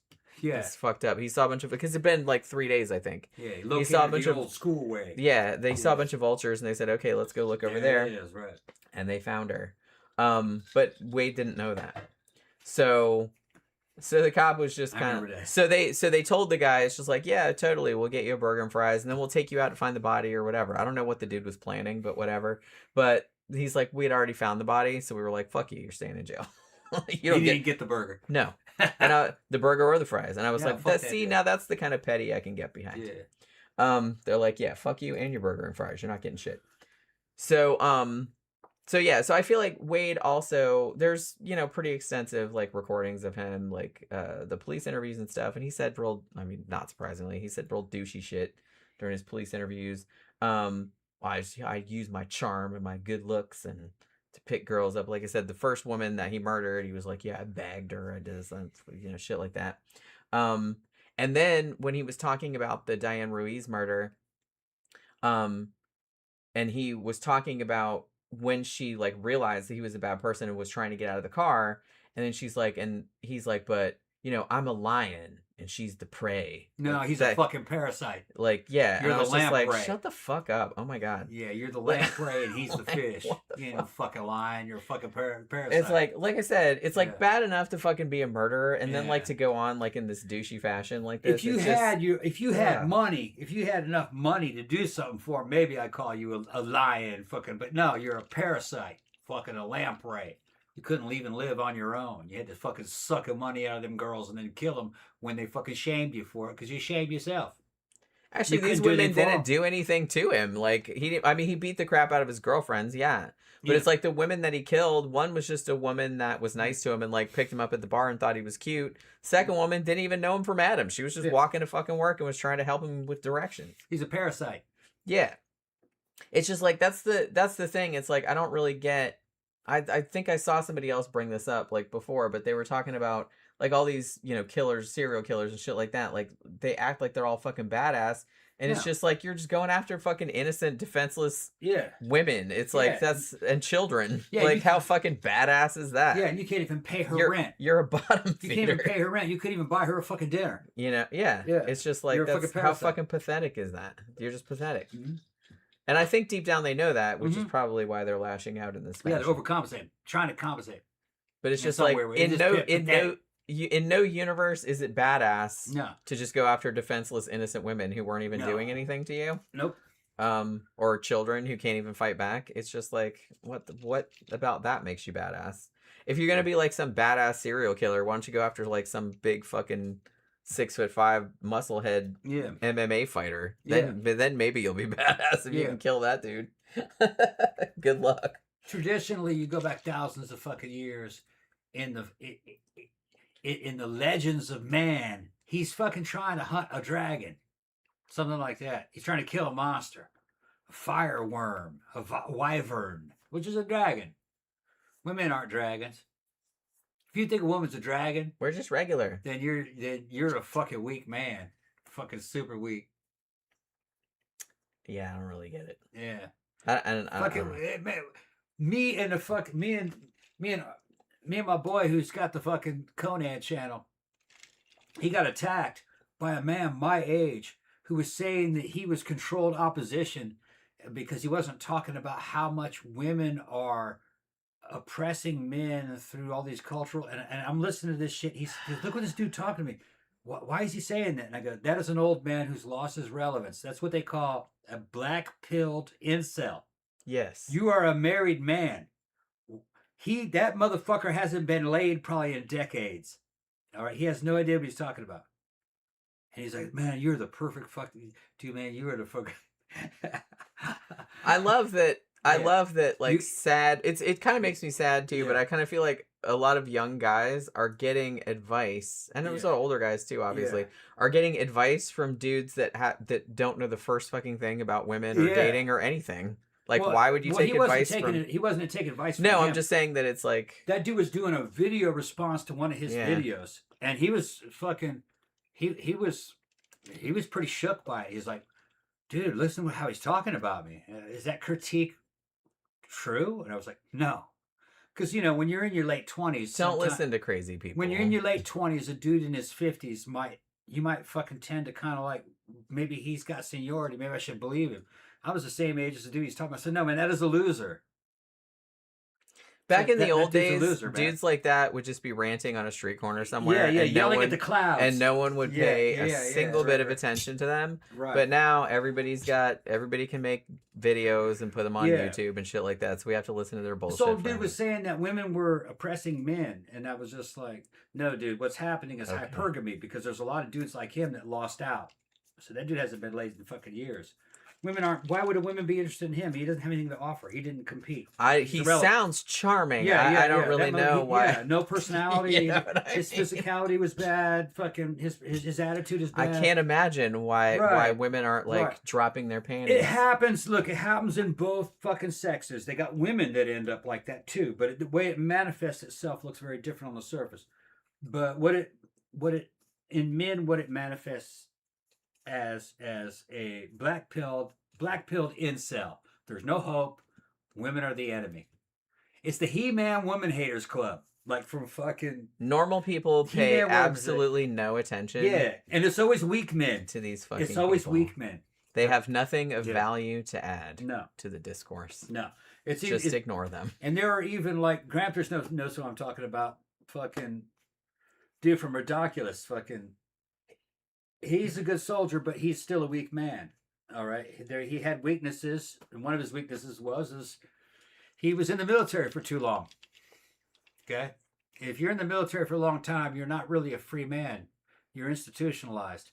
The type of women that are going to deal with you are not really the highest quality women. So he's trying to judge all of women based upon his experiences of being a married military guy. I've been in that position, not in a married as military, but I've been in the military, and I've known guys that were married in the military. The military is not for relationships or married men. Nah. If you're special forces, maybe you're an officer, that's different. But enlisted, no, that's the ghetto. No woman wants to live in the ghetto. You're gonna get fucked over, and you're gonna be gone for a long time. What, you think she's gonna be by herself when you're gone for years on end? No. That's a flesh and blood woman. There's gonna be all these dudes around. She's on a military base. You're fucking crazy. Don't get married and join the military. What are you talking about? Yeah. That'd be like, I'm gonna take my wife to prison with me. It'll be fine. That's basically. It'll be fine. Nah, fuck out of here, stupid bitch. Yeah.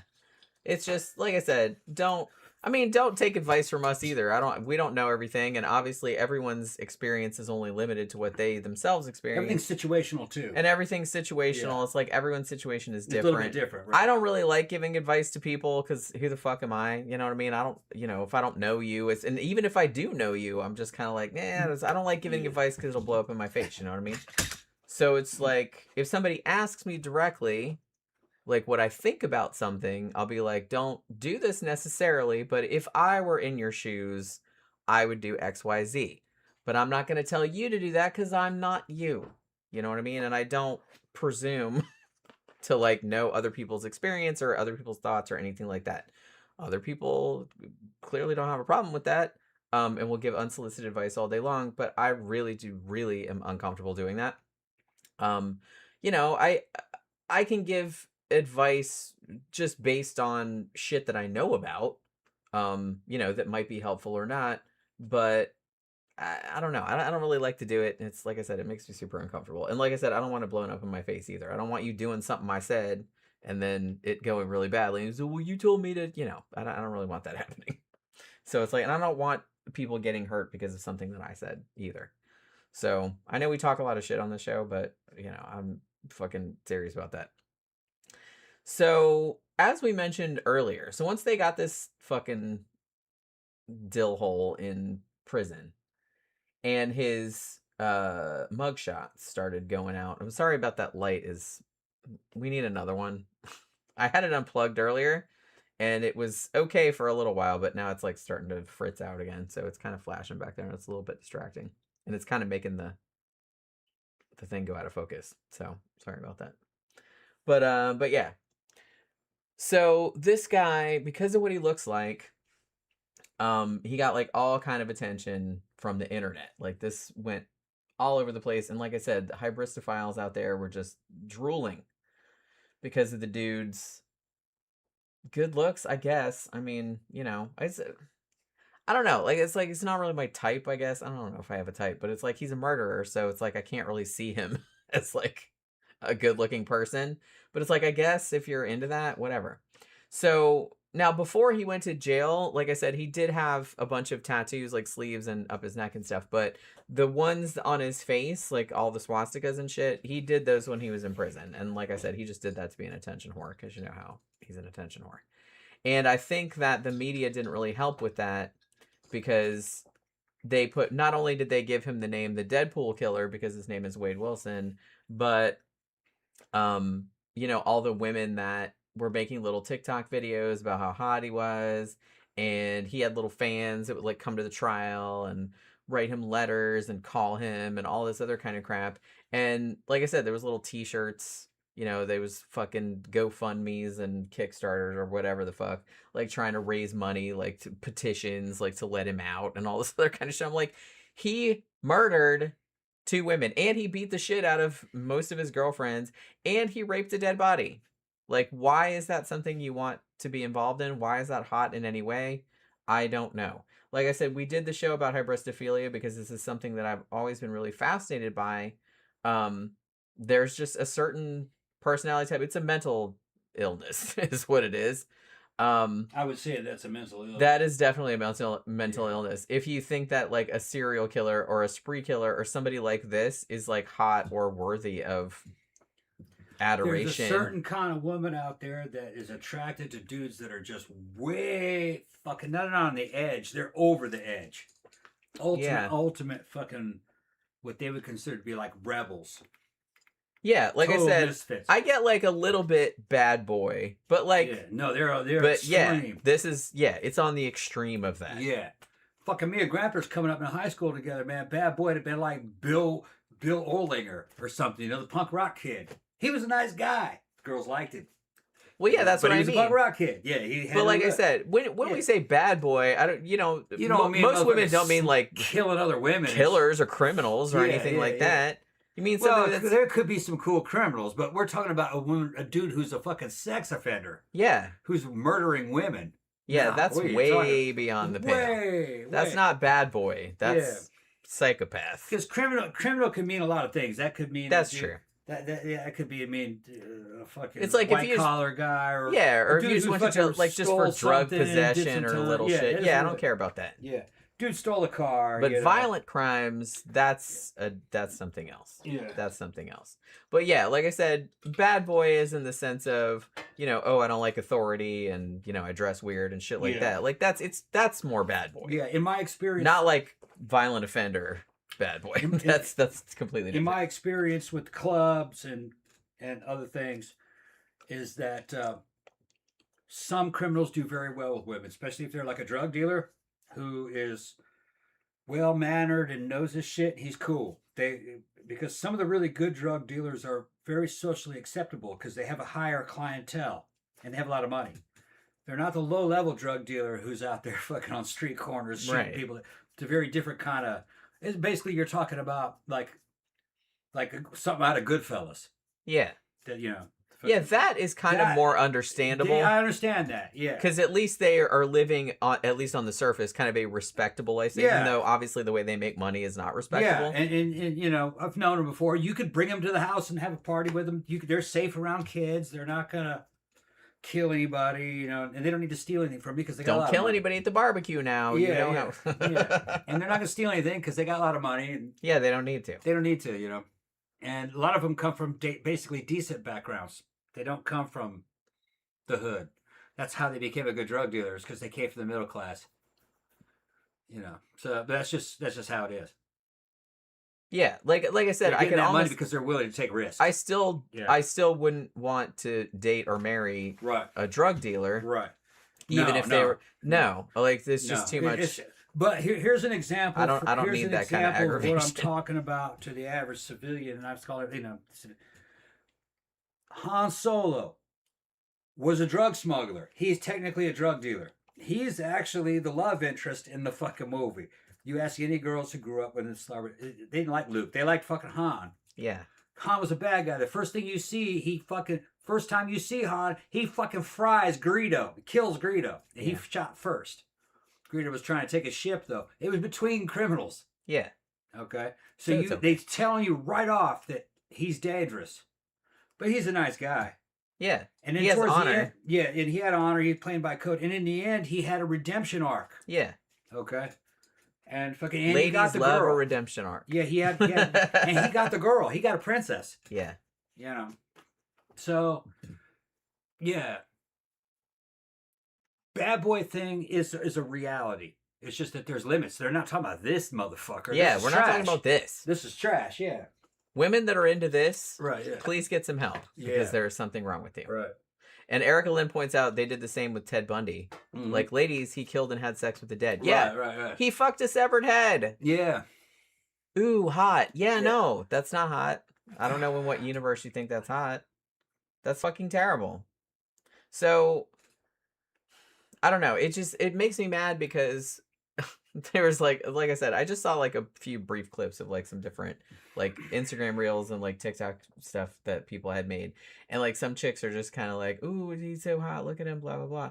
And all this other kind of shit. I'm just like, how do you think the fucking victims' families feel? Like when you fucking are out there like fucking simping on this motherfucker. I don't know. It just makes me really, really angry. I don't know. I don't get it. I'm a woman too, and I don't get it. Like I said, I think it's a mental illness. It's mental illness. Like I said, we did a whole ass show about it. We did a show about hybristophilia, and I kind of intellectually, I sort of get how they could get from point A to point B, I guess. But it's like I don't relate. I can't relate. It's just it doesn't make any sense to me, like emotionally. But this dude had it in spades, and like I said, all these chicks were trying to get him like fucking let out. Petitions and whatnot. Now, so Wade's biological dad, Stephen Testaseca, he actually testified against him in court and talked about the confession he got on the phone and shit like that. He got some of it, like he recorded some of it. And I think like at some point Stephen was like, or the dad was just kind of like, why'd you do it or something like that. And Wade just said, well, I just wanted to do it. Like he didn't really have a reason. He didn't have a reason. He just felt like it. And he was just crashing out, I guess, because all this happened like in less than 24 hours. Like he killed Kristine Melton that night, and then like literally the next morning he beat the shit out of his girlfriend, and then he drove off, and a couple hours later he killed Diane Ruiz. He just picked her up in the car. So it's like, so this is a very short time period. So like I said, it was just crashing out for some reason. And he really didn't seem to have any, and the detective said this too, it's like he really didn't seem to have any remorse at all. Like he didn't really think it was that big a deal or whatever. Now, so he was convicted of 2 first-degree murders and some various other charges, and death penalty was on the table. This is Florida, and unlike the the conviction phase, because I believe, as in most states, it has to be unanimous, right? Like to get a guilty verdict. If one person says no, I'm not budging, then it's like a hung jury. They have to start over. But for the sentencing part, at least in Florida, for the death penalty, I think you only need 8 out of 12. So you just need a majority, I think is what it is. And they did get that. I think they got 9 out of 12 for the death penalty on this case. So he did get the death penalty. And yeah, fuck that dude. Pretty much. And honestly, like they had this one, what was she, the DA or something like that? But she was on the documentary and she was just like, she's like, I kind of hate to say this, but she's like, some people are just like poster children for the death penalty, and this guy is one of those. You know what I mean? And I'm like, yeah, I kind of agree with you. He didn't make it in the civilian world. He had to be an edgelord and parasitize women and then murder some of them. And he goes to jail. In a way, that's a good place for him because they'll feed him and give him a place to live. Yeah, he can just sponge off. He can sponge taxpayer off. dollars. He can sponge off the taxpayers for a while until they give him and the then needle. they'll eventually kill him. And he'll grandstand during all that. This is a good resolution. Although I will note that him and his cellmate did try to escape in 2020. Okay. He Hard tried. to escape from Yeah. those- Well. hard to escape. Yeah. He tried to set everything up. He set up a getaway car and all this Yeah. other kind of crap. But they got caught. They didn't Of get course. out. And he also got caught smuggling drugs into prison because, of course, he did. It sounds more like a stunt because let's say he Yeah. does escape. How long would he be on the run? And here's the Couple thing, like months, he's they'd catch him. all those fucking tattoos on his face. Yeah. I'm like, if you escape, how long do you think you're How gonna be long do out you think before it's gonna somebody take? recognizes your dumbass? Days. Although he's probably like, oh, I have so many fans out there, I'm just gonna go stay with fans, and it's like, No. no, you'll never be able to live a normal life. no, of course not. Like I said, you tattooed that shit all over your face, and Yeah. now everybody knows what you look like. They'll never forget you.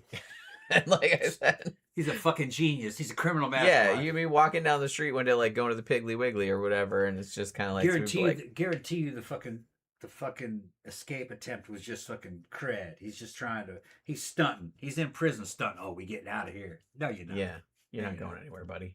No. So That dude didn't want out. He knows he can't survive outside prison. well, he wasn't doing a great job Nah. before he went there. It'd be even harder So, when he got out. yeah, especially It's now time he for him to tattooed all that shit on his Just face. sit back and get his fucking feet ups and his child and fucking hang out with his fucking cellmates and shit and up on his tier And just brag about just all brag the badass shit watch that TV, maybe get a phone call, act like a tough guy you did. until day comes that the needle shows up. And he'll fucking grandstand and it'll be an easy death, much easier than that girl he ran over. Well, yeah. He'll just sit back like that. Yeah. And then he'll just go to Jesus sleep. is going to take me. He's going to be all kinds of He'll shit. just go to sleep. Yeah. What a great artist dies in me, like Nero, you know? Get the Oh, fuck Lord. out of here, bitch. It's fucking funny. Yeah. Erica Lynn says, I heard they beat him up real bad in prison and knocked out his teeth. Oh, they Ooh, probably I hadn't did. heard that. Yeah, But he'd make I himself hope a that's target. true. I hope that's true. He would definitely be making himself a target. Somebody make him cry. Well, it'd be a Somebody. kind of situation like that's a bitch. All he did is just kill 2 women. Yeah. They wouldn't like that. People forget that those guys that are locked up in there have wives and daughters, and then the ones that don't have wives and daughters sure as hell wish they had a girlfriend. And this dude was out there killing them. Yeah. Yeah, that's not gonna make it real popular. They don't take too kindly. No. No. Rapists and pedos and shit like that kind of have to keep a low profile. Because, like I said, there are dudes locked up in there that have wives or girlfriends or moms. And or, they can or imagine daughters that shit happening out to there them. Yeah. in freedom. And they're worried about them. Yeah. See this motherfucker right there, you know what I mean? And they go, he's with, and, a lot of these wives and shit are in the hood. And they're like, motherfucker like that might get my daughter, you know what I Yeah. mean? And they kill him. Especially if the guy's got life, you know what I mean? Because you can't punish him any more than that. Yeah, he's like, I'm already in here. Yeah. So. They got one dude who's got several life sentences, and his whole mission is just to kill pedos. Oh, yeah. I remember. Yeah. I Yeah, can't remember his name, but I know who you're talking I about. think he's got 3 or 4 of them now. And he's just like, yeah, whatever. What are you going to do to me? And he says, I'm trying to atone for my crimes. Yeah. I'm going to kill every... I'm all right with that. Keep sending me pedos, and I'll kill every fucking one of them. That's what he keeps saying. Yeah. He kills them with a fucking cane. I think most people are pretty much okay with Yeah. that. They're just kind of like, okay, do your thing, man. It wouldn't surprise me if guys if the hacks in the prison system They probably let it happen. help him Sure. fucking meet up with a pedo. They're just like, look, ooh, I was not Here's even one. looking. Not even looking. Yeah, they're pointing him out. That's one right there. Yeah, they probably do. We're gonna fucking hook this up for you. We're gonna put him in the same cell with you. That's kind of what I was imagining. Yeah, that I'm it's sure, kind of sure like a some little. shit like that could happen. Oh yeah, big time. And like I said, nothing of value was lost. I really Nothing don't of think. value is lost. I like to see that on a lot of these fucking videos. I watch these police shootings, these fucking cops fucking mowing these dudes down, and you go like, well, nothing of value is lost. What's the problem? Yeah, It's Darwin. It's Charles Darwin in action. I mean, pretty much. Like I said, you can't have those kind of genes just walking around free, reproducing, or there'll be more of them. You know, and this is one of them. You can't have him just walking around. Yeah. Well, thankfully he's not anymore. Yeah, thankfully he didn't reproduce. Yeah, no, I don't think so. I Yeah. don't think he did. That we know of. He did have a lot of girlfriends, but nobody came forward and said he had a kid, I don't think. But yeah, so if you want to see anything about this, there's a really good, if you have Netflix, there's a show called Worst Ex Ever, and the episode about him is called Dating the Deadpool Killer, and it's long. It's almost like movie length. It's like an hour and 18 minutes, and there's extensive interviews with Kelly, like the girl he dated, and Courtney and Christopher, so people that he dated like before the murders, like talking about it, and then they talk about the murders like toward the end, you know what I mean, and like how there's also, if you have Paramount Plus, there's a 3-part series which I think just came out this year, which is called Handsome Devil, that's like about him. I've seen clips of it, but I haven't seen the whole thing. Now, Who Knows chimed in and said that they say he does have a kid. Oh, maybe he does. Oh shit, we got to keep an eye on that one. Yeah, I mean, and that was Erica that contributed before. Did they beat him up bad? Yeah. Okay. Yeah, I said that. Thank you, Erica. Yeah, now that you mention it, I think I did hear somewhere that he might have had a kid. Like was it a daughter? I'm not sure. For his daughter, it may not be as bad. Yeah, that's the thing. They're less aggressive, and then the boys try to walk in the dad's footsteps, or live up or top him sometimes. You know. Yikes. Yeah, and that's what I'd be really put, you know. But like I said, for some reason I was just thinking of BTK's daughter, who's been yeah, I feel sorry for her. I do too. Like, she's been in the media a lot, and it's just kind of, I mean, she was quite cute too. Yeah, from what I remember. I feel really bad for her, but I mean, she's navigated it pretty well. I mean, it's not fun, I'm sure. I do remember her. She right? Wasn't she quite like kind of cute? Yeah, weird. You wouldn't expect that would happen to him. At least maybe he did do something good in life.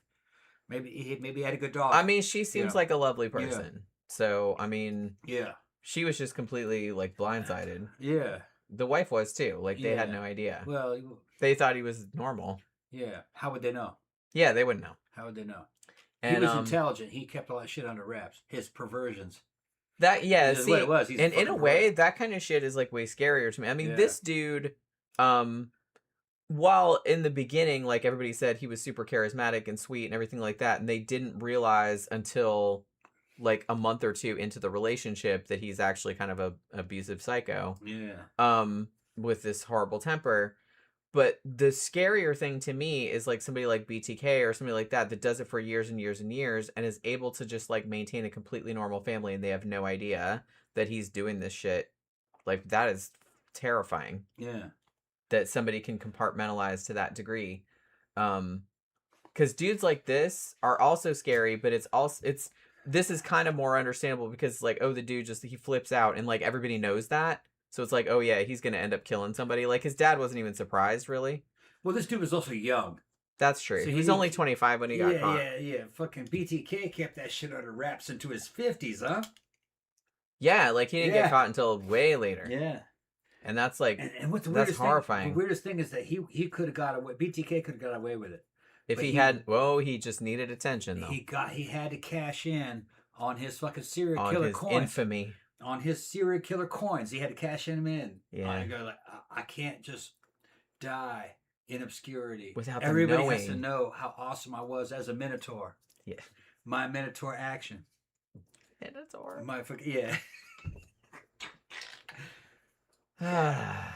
He's a Minotaur. Yeah, he thinks so. Anyway, that's how he thinks of himself. We're not making that up. Like I'm not making that shit. I don't make up shit on the show. Yeah, you do. No, I do not make up shit. I might be wrong sometimes, or confused about, or have my information messed up. But no, I don't make anything up unless it's supposed to be funny. Yeah. But no, he thought he was the Minotaur. That's how he thought of himself. Yeah. He was fucking. Only thing that could save you was the string that Theseus laid. Yeah. And fucking Theseus didn't fucking lay a string for you. He'd take your body and fucking take pictures of it up in the church. And then put that shit on a fucking disc and send it to the FBI. You can't catch me, can you? Yeah. Yeah, you can't trace where I am from a floppy disk. Oh, absolutely not. Absolutely not. Send that shit. You can't figure out. Yeah, well, I'm just a good member of my community. Yeah. Yeah. I love that. I love that for Yeah. him. I love that the cops were like, absolutely not. Yeah. We can't trace you. Just go ahead and send that. Yeah. And then he had the audacity to be upset Yeah. that they had lied to him. Yeah. Hold on. And they were just like, Yeah. duh. Dumbass. I can't believe it. You lied to me. I'll thought put we his were- face over my face. You lied to me. That's dishonorable. Yeah. Yeah. That still kills me. Yeah. He's not a dumb person, but it's just kind of like the blind spots that they have naive. are just glaring. Very naive. It's funny how a serial killer could be naive. Yeah. Yeah. But I think that might be part of their problem. The unknowingness. Yeah. The inability to have what you would call strategic empathy, to know how other people would think. Weird. Just a weird thing about Well, and I think a lot of them too. You see this with a lot of criminals, not just serial killers, but they think that. I mean, they do make rudimentary attempts to like cover their crimes up, but then they make really dumb mistakes, and I think they all think that cops and other people are dumber than they are. Yeah. Even when they do really stupid shit, like obvious shit. Like, and I'm not a criminal or I'm not a cop or anything. I just watch a lot of true crime shows. But it's just kind of like, even I'll see a show and like some criminal do something. I'm like, oh man, like fucking rookie mistake. What are you doing? Like, you know what I mean? Like you wouldn't do that. Like you're going to get caught like immediately. But they don't really, I think they think everyone's stupid but them. So they do really stupid shit. Yeah. Erica earlier on was talking about Ted Bundy, that he had sex with the women he killed after they were dead. Yeah. Yeah. Yeah, he kept their heads. One of them, he kept the head. That's what I said. He kept the Yeah. head for a while. Like he kept pieces of them. Yeah, and I think if I remember correctly, I mean, I read a couple books about him when I was younger. Back when I used to like to read books. Now everything's on YouTube. You just listen to it. But from what I remember, he would revisit some of the body sites where he had stashed them to see if they were still fresh, and he'd have sex with them again. Kind of like the way Gary Ridgway did it. Yeah. I think there was a couple of them. He'd probably be thinking about it. Man, she was fucking hot. She's still out there. I bet she's fresh. I'm gonna go check. See what she looked like. Yeah, I can hit this. This is looking good. Yeah, close knee. It's good. Yeah, that you know. Yeah, fucking wild, man. I don't know. I don't understand it. Get a doll, man. What's the problem? I don't understand why got a they serious don't. problem. It's a yeah. domination thing. Yeah, I know. She belongs to me. This is mine. Even in death, it's mine. I guess. I can come get it whenever I want. Come get this every time I want. Fucking knocking the fucking bugs off of her. Ugh. Get out there. Goddamn fucking buzzards. Well, yeah. Fuck, man. Yeah. Although Gary Ridgway was fucking more of a weasel. That dude would go back to him in the summertime after they'd been dead for weeks, which would mean that they were rotten and full of maggots. The cops, I read a thing, and the cops said they did the math, and that they knew what they had the weather patterns and the weather report for those days. And they're going, man, those bodies have been rotten. They know about decomposition and everything. They've been rotten, and it had maggots in them, and he was having sex with them. Yeah. And he said, weren't they dirty? And he goes, yeah, but I would jump in the water and clean off. There was nothing about, well, no, I wasn't repelled. I still got to do it. I'll just clean it off afterwards. And then he'd go back to his wife. I will never understand. That's what made me the man I am, thinking about this fucking crazy shit. I don't trust any of these motherfuckers that walking up on the motherfucking driveway. I don't know who they are. I don't either. Nasty motherfuckers, man. You never know. And like I said, damn. Well, yeah. Like I said, some of them have wives and families, and and this guy like had no problem having friends and big girlfriends, shit like that. And for like a while at least, people thought he was normal. Yeah, these guys are the extreme, but it still exists. So it makes you never know who's gonna fucking flip out on you. You know what I mean? Yeah. You never know. That's why I probably watch too much true crime, but I'm just saying. She does watch too much. She be watching too much true crime. I'll be laying up in the bed, it's getting late and shit. You know what I mean? And fucking, I'm not even gonna have sex with her after all that shit. I'm like, fucking, like, damn, another night. I ain't fucking nailing it. Because that shit ruins my mood, man. It makes you too negative. I'm like going like, fuck, man.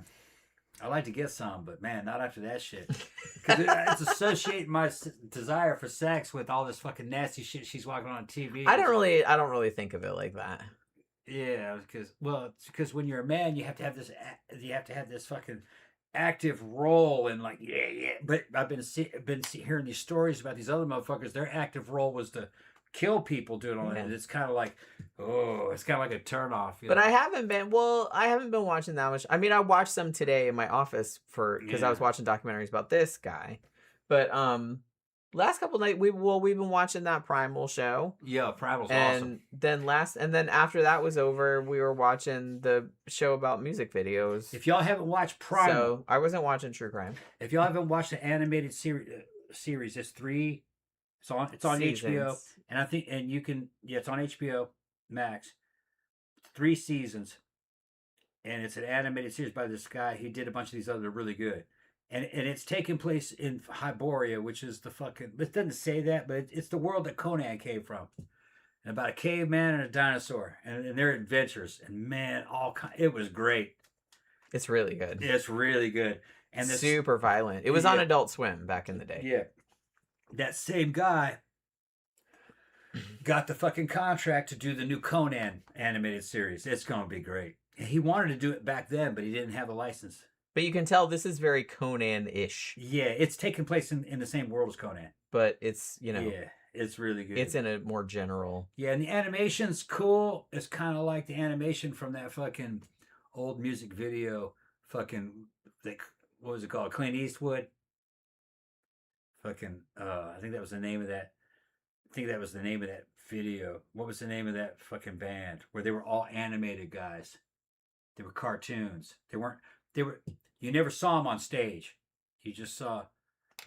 What was the name of that fucking band? Are you talking about Gorillaz? Gorillaz. Oh, I know what they look like because it's Damon Albarn from Blur. Okay, yeah. The band Gorillaz. The way it's animated. It's kind of the way that was that was the style of animation. Very much the same style. That's not the same animator though. No. Okay. Because like I said, that was kind of the style at the time. Yeah. But anyway, it's a lot of the Adult Swim cartoons. Watch Primal, all 3 seasons. If you have HBO Max, you'll be able to see it free. It's great, and the writing's good, and there's very little spoken word in it, very little language in it. It's just all visual. And like I said, it's really super bloody, super violent, and it's super good storytelling. It'll have you on the edge of your seat, like you can't believe the shit that's happening. I'm just when season 3 started, we were both kind of dubious because we're just kind of like, I'm not really. What is happening? It's like I'm not really sure. It seemed like they had only planned for 2 seasons, and then they're like, well, shit, now what do we do?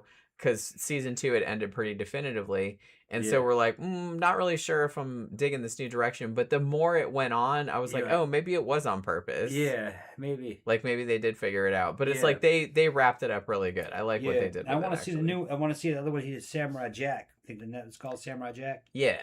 And he did several, but I think that was probably his best known. And I want to see his version of Clone Wars.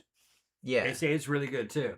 So I don't know. We'll look and see where Samurai Jack is, but but Conan will probably be out in a year, maybe. Erica Lynn says, "You guys watch Snapped? I love that one. Yeah, I haven't seen the whole thing. Which one was Snapped? Snapped is that true crime show that's that one's mostly women killers, isn't it? I feel like that one's mostly. You girls killers. Are into that shit, man. For some reason, man, me as a guy, I mean, it's kind of interesting, but man. Somebody asked about it the other day, like why are women so into true crime? Yeah. And it's like I was like I was trying to think of like why? I don't really know. It's definitely a thing though. This weird vicarious fucking trying to confront fears or something. I think that's basically what it boils down to. Yeah. With dudes, I think for me as a dude, it's disturbing because you're seeing a dark side of male personality that you don't like. But we already keep talking about that. And they keep talking about that, and it's kind of like I think it's slightly demoralizing to guys. I think maybe because you can kind of, as a guy, you can kind of understand the motives, but you're like, dude, why are you doing this? You know, man. It's just I'm gonna go to the restroom. It's kind of like I think for women, like, we know you guys act like that, so it's just kind of like, and it's scary kind of, so maybe we're just kind of like, and maybe it kind of makes us feel better. It's like, well, at least my boyfriend slash husband isn't like that, you know what I mean? It's like, that's like the extreme, so maybe you're trying to make yourself feel better. I don't really know, like, because I was kind of thinking about that too. I've always been into horror and true crime ever since I was a child. I really don't remember a time that I wasn't into it. um and I don't really know. I don't know. I don't really sit and like examine why, but I was just like, somebody asked about it the other day, like on a subreddit or something. And I was just like, yeah, why is that? Like, why are so many women like into true crime? Like, I know they're not all into true crime, but there's definitely a thing where women will just like sit there and binge. And I do it. I do it too. Um, if I can't think of anything else to watch, like I said, last night we watched Primal and then we finished it up. And then there's a show on Tubi, a British show from a few years back, which is just about different bands and music video directors, like from the heyday of music videos, like the 80s and 90s. And so I've been watching that because that's really fun.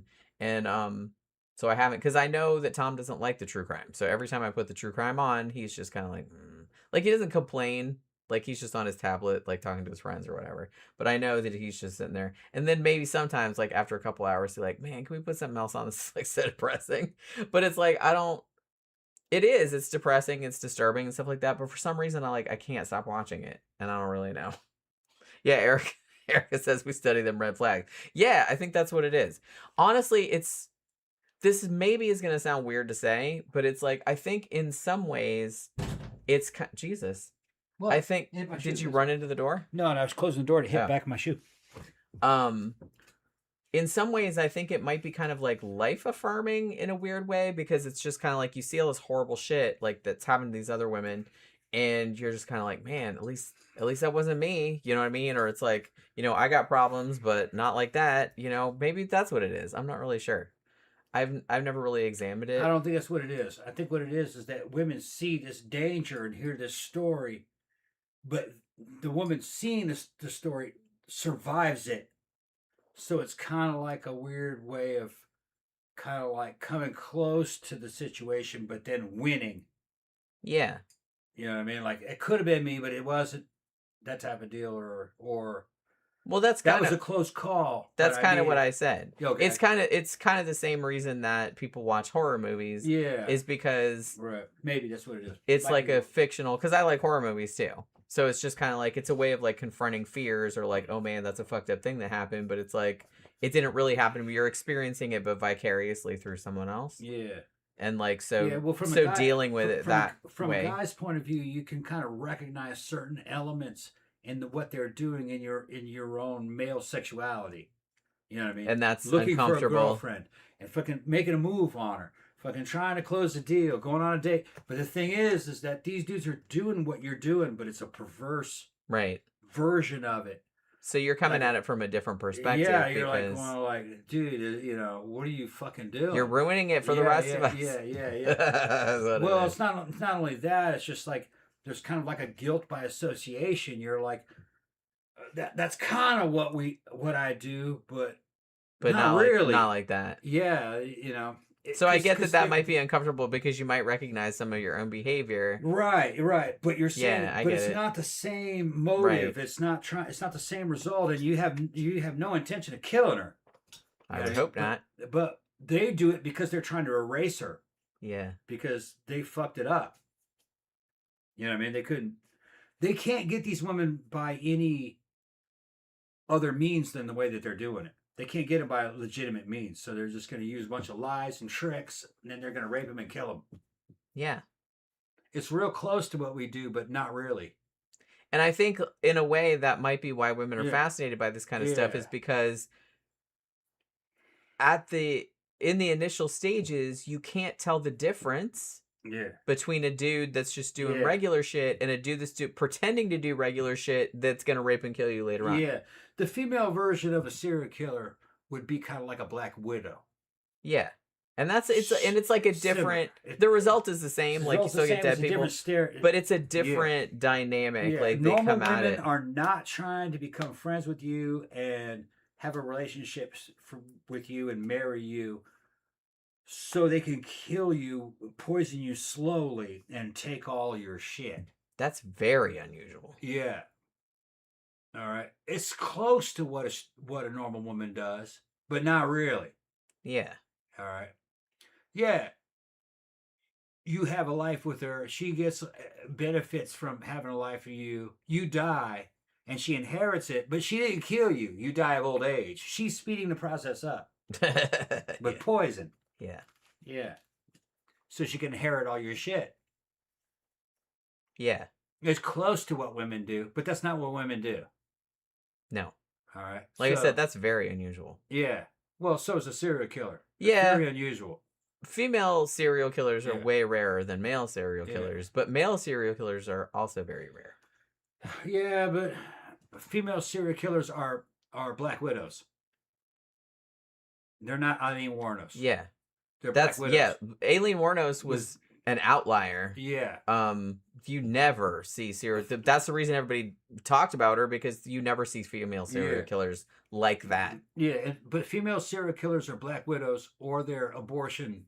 They'll usually target people weaker than them, children and elderly. And yeah. They're nurses, right. like Angels of Mercy type things. They don't really exist anymore. That was all shit from the Victorian era. Because you could get away with it because the forensics would catch you, but they catch poisoners now. Now, there are some outliers to that. Some of them got away with it. They're in the medical industry. Yeah. Yeah, we did a couple shows about right. And when I say abortionists, they weren't fucking real abortionists. What they were women that would pretend to put your children up for adoption. They say, if you give me the money, I'll make sure it gets adopted. You give her the money, she takes the baby, she throws the fucking baby in the Thames like and kills in a well or something, and pockets the money. And they had women that did that. They killed like hundreds Amelia Dyer, hundreds and hundreds of them. And that would be a female serial killer, basically. It was just a different situation. I guess it wouldn't be an abortionist. What would you call them? Yeah, they're not. That's not. They're already born. Yeah, because they were already born. It would just be a murderer. Yeah, that's just a murder. Yeah. Baby killer. Baby killer. Yeah. Erica says, women are baby killers. Baby killers and fucking black widows. They keep marrying dudes and killing them. And they do that for practical reasons. To take their money. To take their shit. Erica says, I think women being, I hate to say physically weaker, we're always looking out more for people's moods. I read a study once women can read faces better, like the feelings on faces. Well, that's a survival tactic. Like, we have to. Women, whether they're taught it or whether we just instinctively learn it from a very young age, you're very, very aware of, like, when you walk in a room, like, what everyone's mood is, what the vibe is, and shit like that. You have to be. That goes back to the animal kingdom. Yeah, you have to be. All females are real similar. Doesn't matter if they're human or not. Because we have to, like, we feel like we have to manage everyone's emotions and make sure nothing gets out of hand. And to feed all the babies and to make sure everything's fair and everything's divided up and who's in charge and who isn't in charge and who feels like what. That's not just human women. That's females of most species of mammals. Same way in horse herds and cow herds, and it's like that very much in any kind of primate groups. Fucking chimpanzees, gorillas, apes, which they're more closely related to us. But even female cats, and they're the motives and the modus operandi is similar. Keeping the peace, raising the children, sharing the food. Yeah, they just want everyone to be safe. These dudes, what are they doing? Are they mad? Yeah.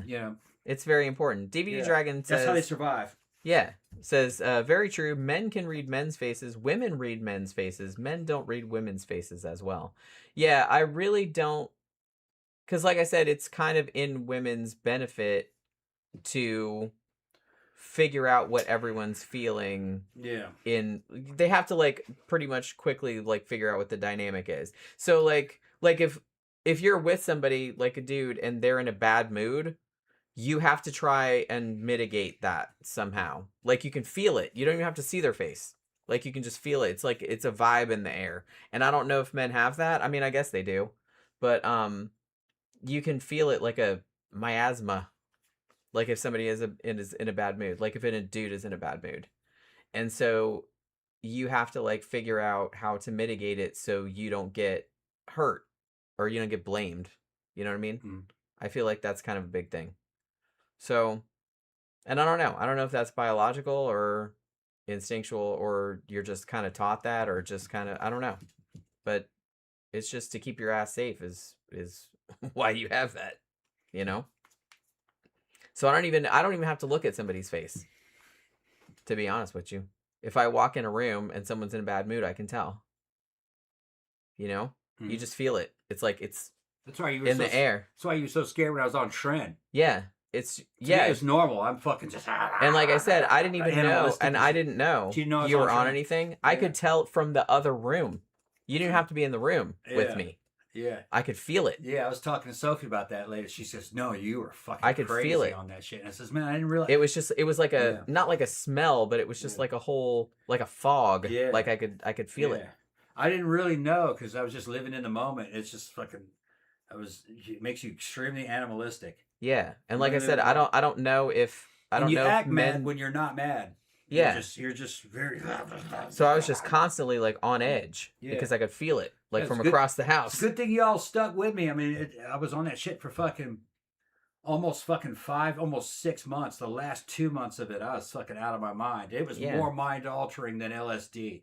Yeah, big time. Yeah, because we've done LSD. That was fun actually. Yeah, LSD's fucking great. No, the first fucking 3 months were all right, but no, man, month 4, month 5, I understand postpartum depression in women, how they could fucking do crazy shit, because what happens is I was just flooded with progesterone, which is something only pregnant women have, and you put that in a male, man, it makes you fucking crazy, and you have no estrogen, and your fucking testosterone levels are effectively probably 6 times that of a human man. You're just fucking nuts. You think you're Superman, but you're like pregnant Superman. You're extremely insecure. You're paranoid. You think everybody's fucking talking about you. Yeah, it's weird. I was gonna say too that another thing that's kind of hell about women's perception is that, like I said, and I don't know, like I'm not speaking for everyone's experience, I'm just saying that I can usually tell if somebody's in a bad mood. They don't even have to be in the room with me. It's like I said, it's just a vibe. But women are also taught or are maybe biologically wired to doubt themselves and doubt their own feelings. So you feel it and then you're like, maybe not, maybe I'm wrong, and it's fucked up. I hate it. That's progesterone. I hate it. I was like that when I had a lot. But we're like that all the time. Yeah, you're like it's frustrating. Yeah, you're like, and we're aware of it. Yeah, you're like, everybody hates me, which is even more frustrating. Because you're constantly like questioning your own perceptions. I do that. And it's like it's just so frustrating, and you shouldn't be doing that. And it's like, no, I'm feeling this for a reason, but maybe not. Maybe I'm wrong. Maybe I'm overreacting. Maybe it's just like you just overthink the difference everything. Between a hormone and a drug is that if you're taking some kind of drug, you feel intoxicated. You feel it. If it's a hormone, you don't feel anything other than these fucking emotions, and they feel normal. Like you should feel that way. But you're not. It's just the way. It's just hormonal signaling.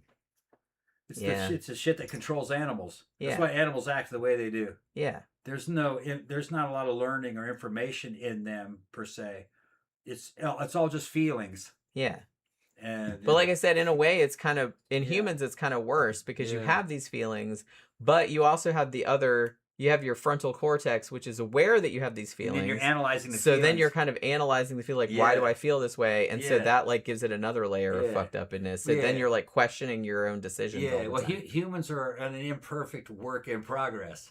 Yeah, I mean we're kind of thrown together. Yeah, you're thrown together out of what available materials. You have instincts, emotions, and then fucking awareness and the ability to reason to a certain extent, depending on what your IQ is. Some people can't, so they're just some people can't reason real well. They got 70 IQ, 80 IQ. They're fucking dumb as rocks. And you throw all that shit together, man. It's volatile. It's a dangerous situation. And nature does what nature does. It selects the ones that fucking have the most children and the ones that fucking Just whatever's good enough. Whatever's good enough at the and time fucking period. we'll Doesn't have to see. be great. Yeah. Just has to be slightly better Yeah. than the other ones. In That's some it. places, certain kinds of people Not are getting ideal. wiped out. In other places, other kind of people are prospering, depending on what the civilization's environment like, is, yeah. What the environment.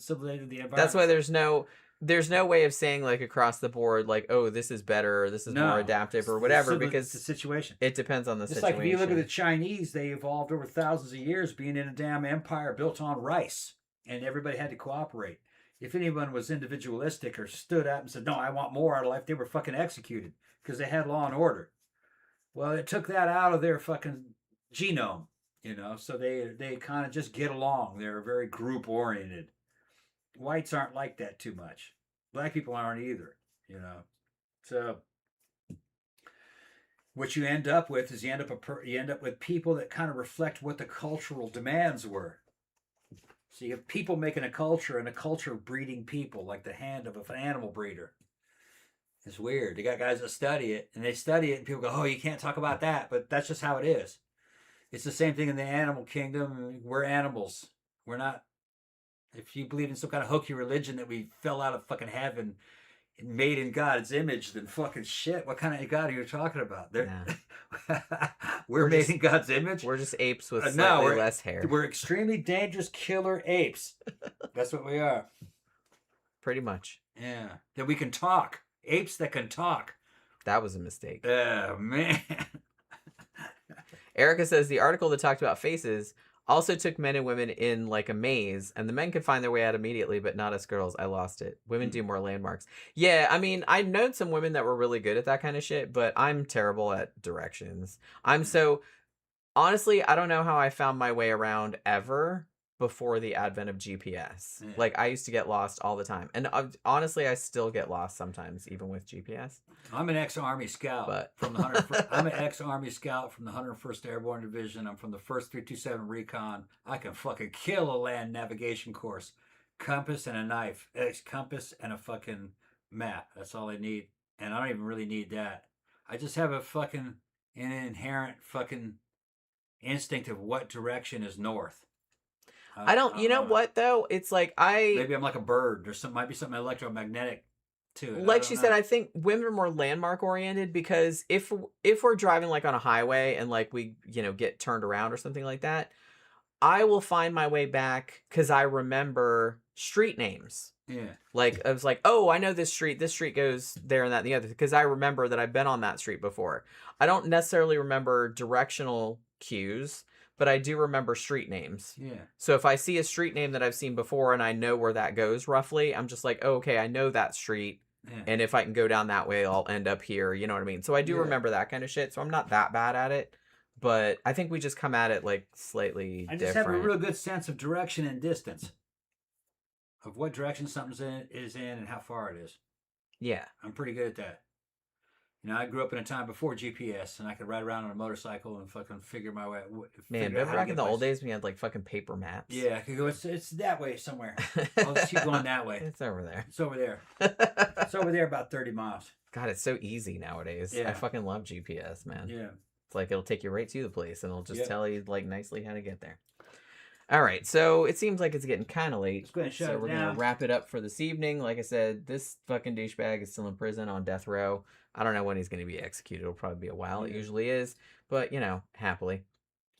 So hopefully you guys enjoyed the show. I had a good time, as I always do, hanging out with you guys. So thanks very much for hanging out with us this evening. And hopefully you have a good day tomorrow. We'll be back on Friday night for the Sidetrack show. We're not going out Friday night, so we'll be able to hang out with you guys all night and have some drinks and chat like we do. So it should be really fun. So hopefully you guys can join us Friday night. And we will see you then. Good night.